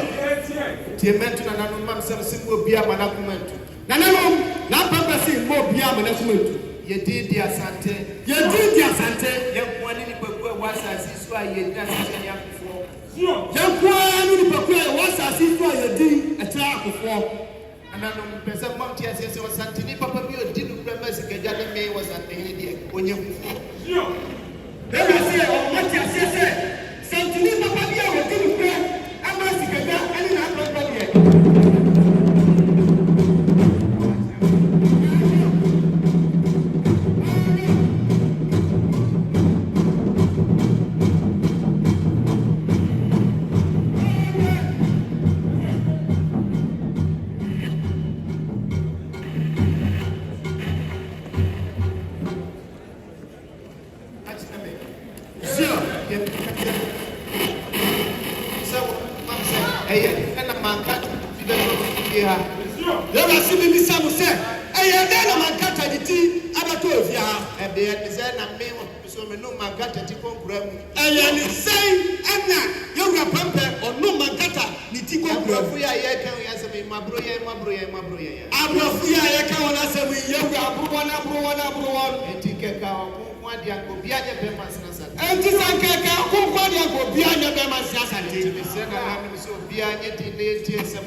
in their anger towards Nana Prempeh for defying them, for resisting them, arrested him, his chiefs and his family, and exiled them all to the Seychelles. In order to do that and take control of the Asante Empire, they painted Asante cultural histories as vile and evil. They painted a cultural practice like human sacrifice as barbaric, and ironically, such sacrifices were not unique to Africa. The ancient Britons too sacrificed humans to their gods, Teutates and Taranis. By depicting African traditions as vile and evil, they sought to legitimize their control over Asante Empire. But King Prempeh, wise and endearing, resisted the British rule, and for that they were exiled. The story of the British remains a complex web of intrigue, power, and politics. And yet this is the story of one man who stood tall and resisted oppression. This is the story of a king, kind, courageous, and wise. This is the story of Nana King Prempeh the First, the 13th king of the Ashanti Empire. Thank you.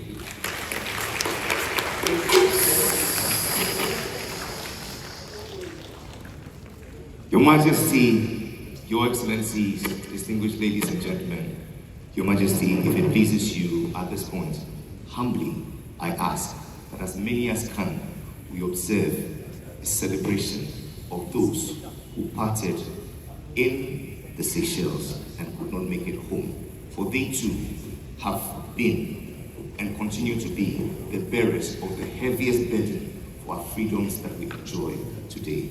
This I so pray you. And so we shall all rise, and for 100 seconds, we shall not be silent. We shall rise, we shall roar, we shall clap, we shall celebrate and immortalize the memory of all who passed in the Seychelles and could not make it home. Let's just to our forebears.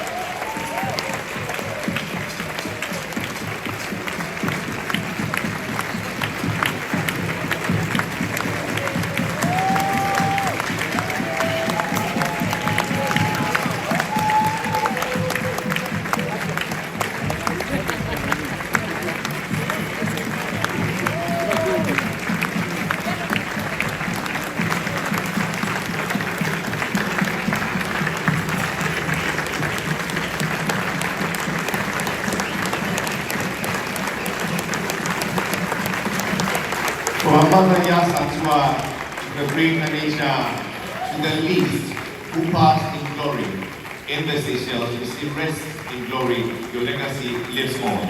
A resounding round of applause once again.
welcome Kumasi. Please, a round of applause for them. And this is just a piece of the entire experience that's been put together to celebrate our King, Nana King Prempeh I. Saying thank you on behalf of all the collaborators for today's event. It's my pleasure to invite the chair of the Otumfuo Seychelles II Foundation, who is Ohiniba Wachikeji Wahine II Otumfuo's Yahine. Please make him welcome. With a round of applause.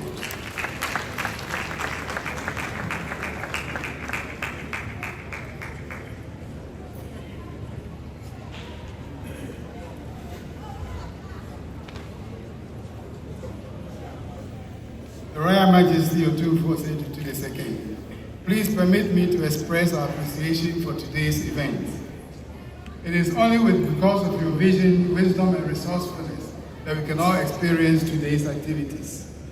This has been the immense culmination of activities that started in February of this year, when we celebrated the 150-year anniversary of the Segrenti War, followed by the Grand Durbar in May.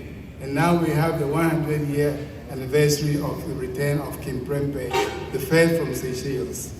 Otumfuo, we can't thank you enough for the opportunity that you've given all of us to be part of this year's celebration.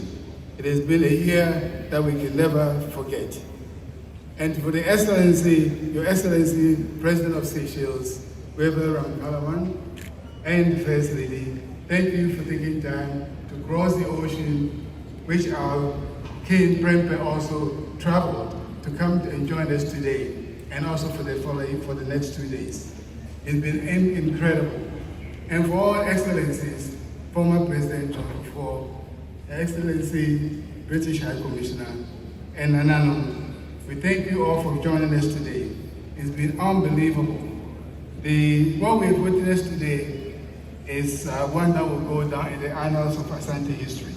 We thank the Cultural Performance Group. You were amazing, just like you were in February. We hope to see the final and the full version of what you have displayed to us today. And for the eloquent speakers, Professor Chopa from Seychelles, Ivoire Mendia, the eminent speaker, Professor Adijemfi, the man with the film. We really thank you all for your deliverance of these amazing speeches and presentations. The multimedia group behind us, thank you very much. Colonial Ensemble, really want to thank you for this expression of Asante culture and music and dance. And for the cultural group that gave us this performance, we thank you immensely. But before I finish, I also want to express a great appreciation to the Silver Jubilee Planning Committee, led by our able Nana Chair, Otumfuo II. And we thank you very much for leading us through the year from the beginning to now. The Silver Jubilee Planning Committee has been working in the background of all of this, made up of Barry Masabu Chubu Akudia, and Nana Ifa Pentin Pompata, Raymond Tiabua Mankwad, Kundinase, and Naji Koko Techiri, Tuobodom, and now Okitechi Amwa Otru, Kuntunjia, Chapikrum, and Naja Kumedifi, Mako Hema, and Nana Jabin, Afrakuma Kusi Bodum, Abu Hema, Jamfua Safuachi, Ajimamu, Suakomu, myself, Onibe Yahini. And then she has put quite a man, 2 Fachi Amene, and I could see Ura Kuntihene, Mr. Kofi Bedun, the Chief of Staff, Mr. NSI Hene, Mr. Charles Secretary, and Apukwajman, and Dr. Mensa Bunsu. These 17 individuals have been in charge of all these organizations ending up today. And we're not done yet. We have tomorrow to go, which will be the Durbar at Bojawi at Mesia. And then finally, the Thanksgiving service, which will be the exact 100 year of the anniversary that we are celebrating. And it will take place at St. Cyprian Cathedral, where we will be honored to hear from His Excellency, the President of Seychelles, who will also double up as the preacher. So don't miss that. So thank you all for making the day and for coming to join us, and wish you all safe travels back home. And we wish our King many, many years of their amazing wisdom and resourcefulness. Long live the King. Thank you very much.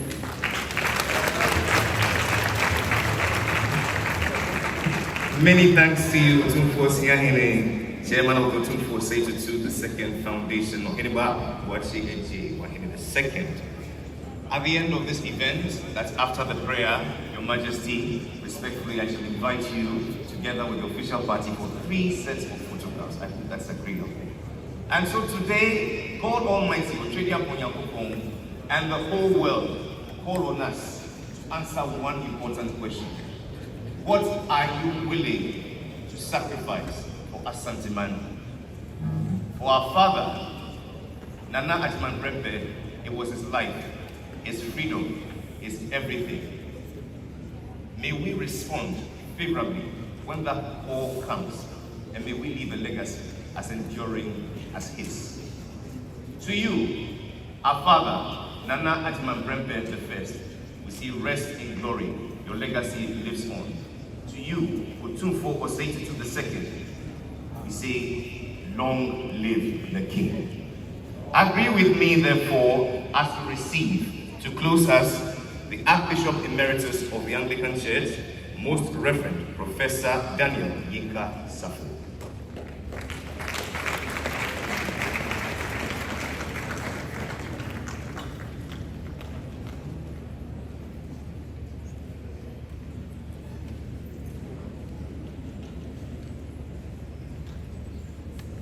Please, those of you who can stand, let's stand. Those who can stand, let's stand. Let us unite our hearts in prayer.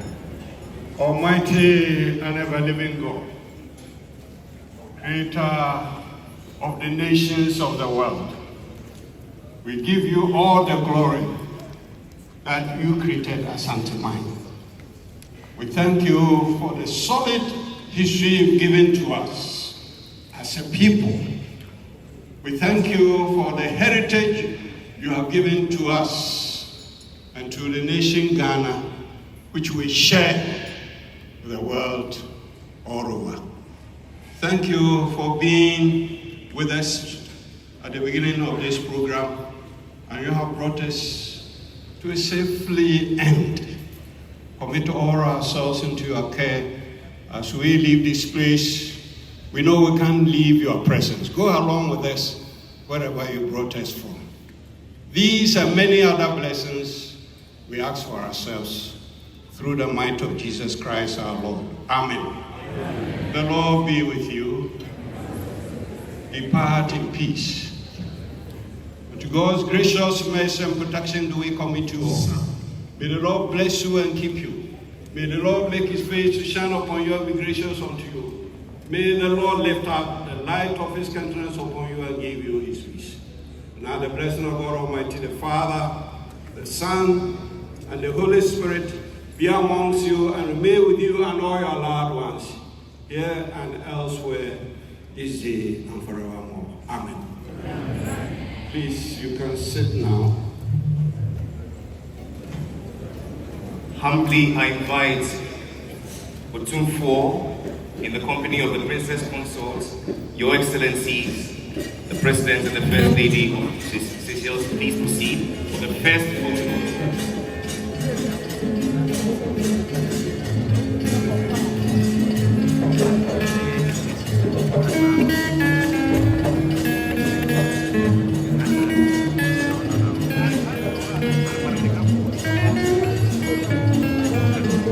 We shall all remain seated. The first photo is with Otumfuo, Her Royal Highness Lady Julia, and their Excellencies, the President and the First Lady of Seychelles alone.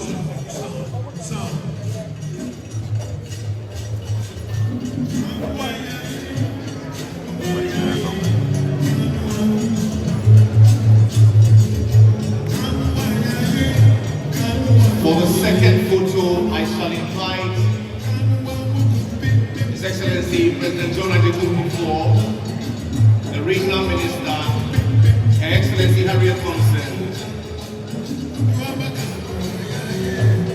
and the Chair of the Planning Committee, and that was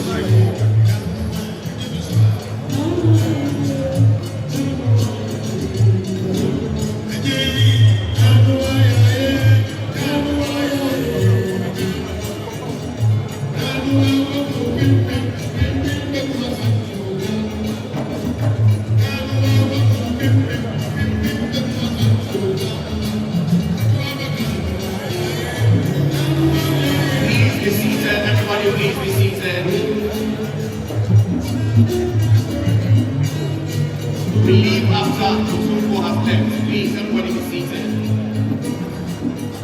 Let me invite our speakers, the UNESCO representative, together with all our speakers, please join us.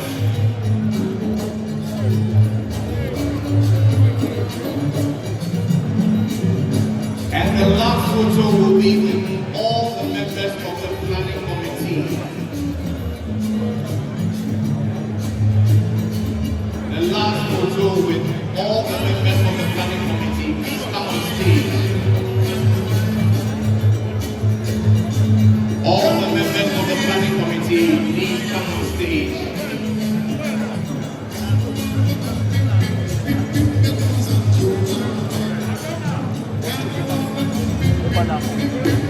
Members of the planning committee, please come on stage.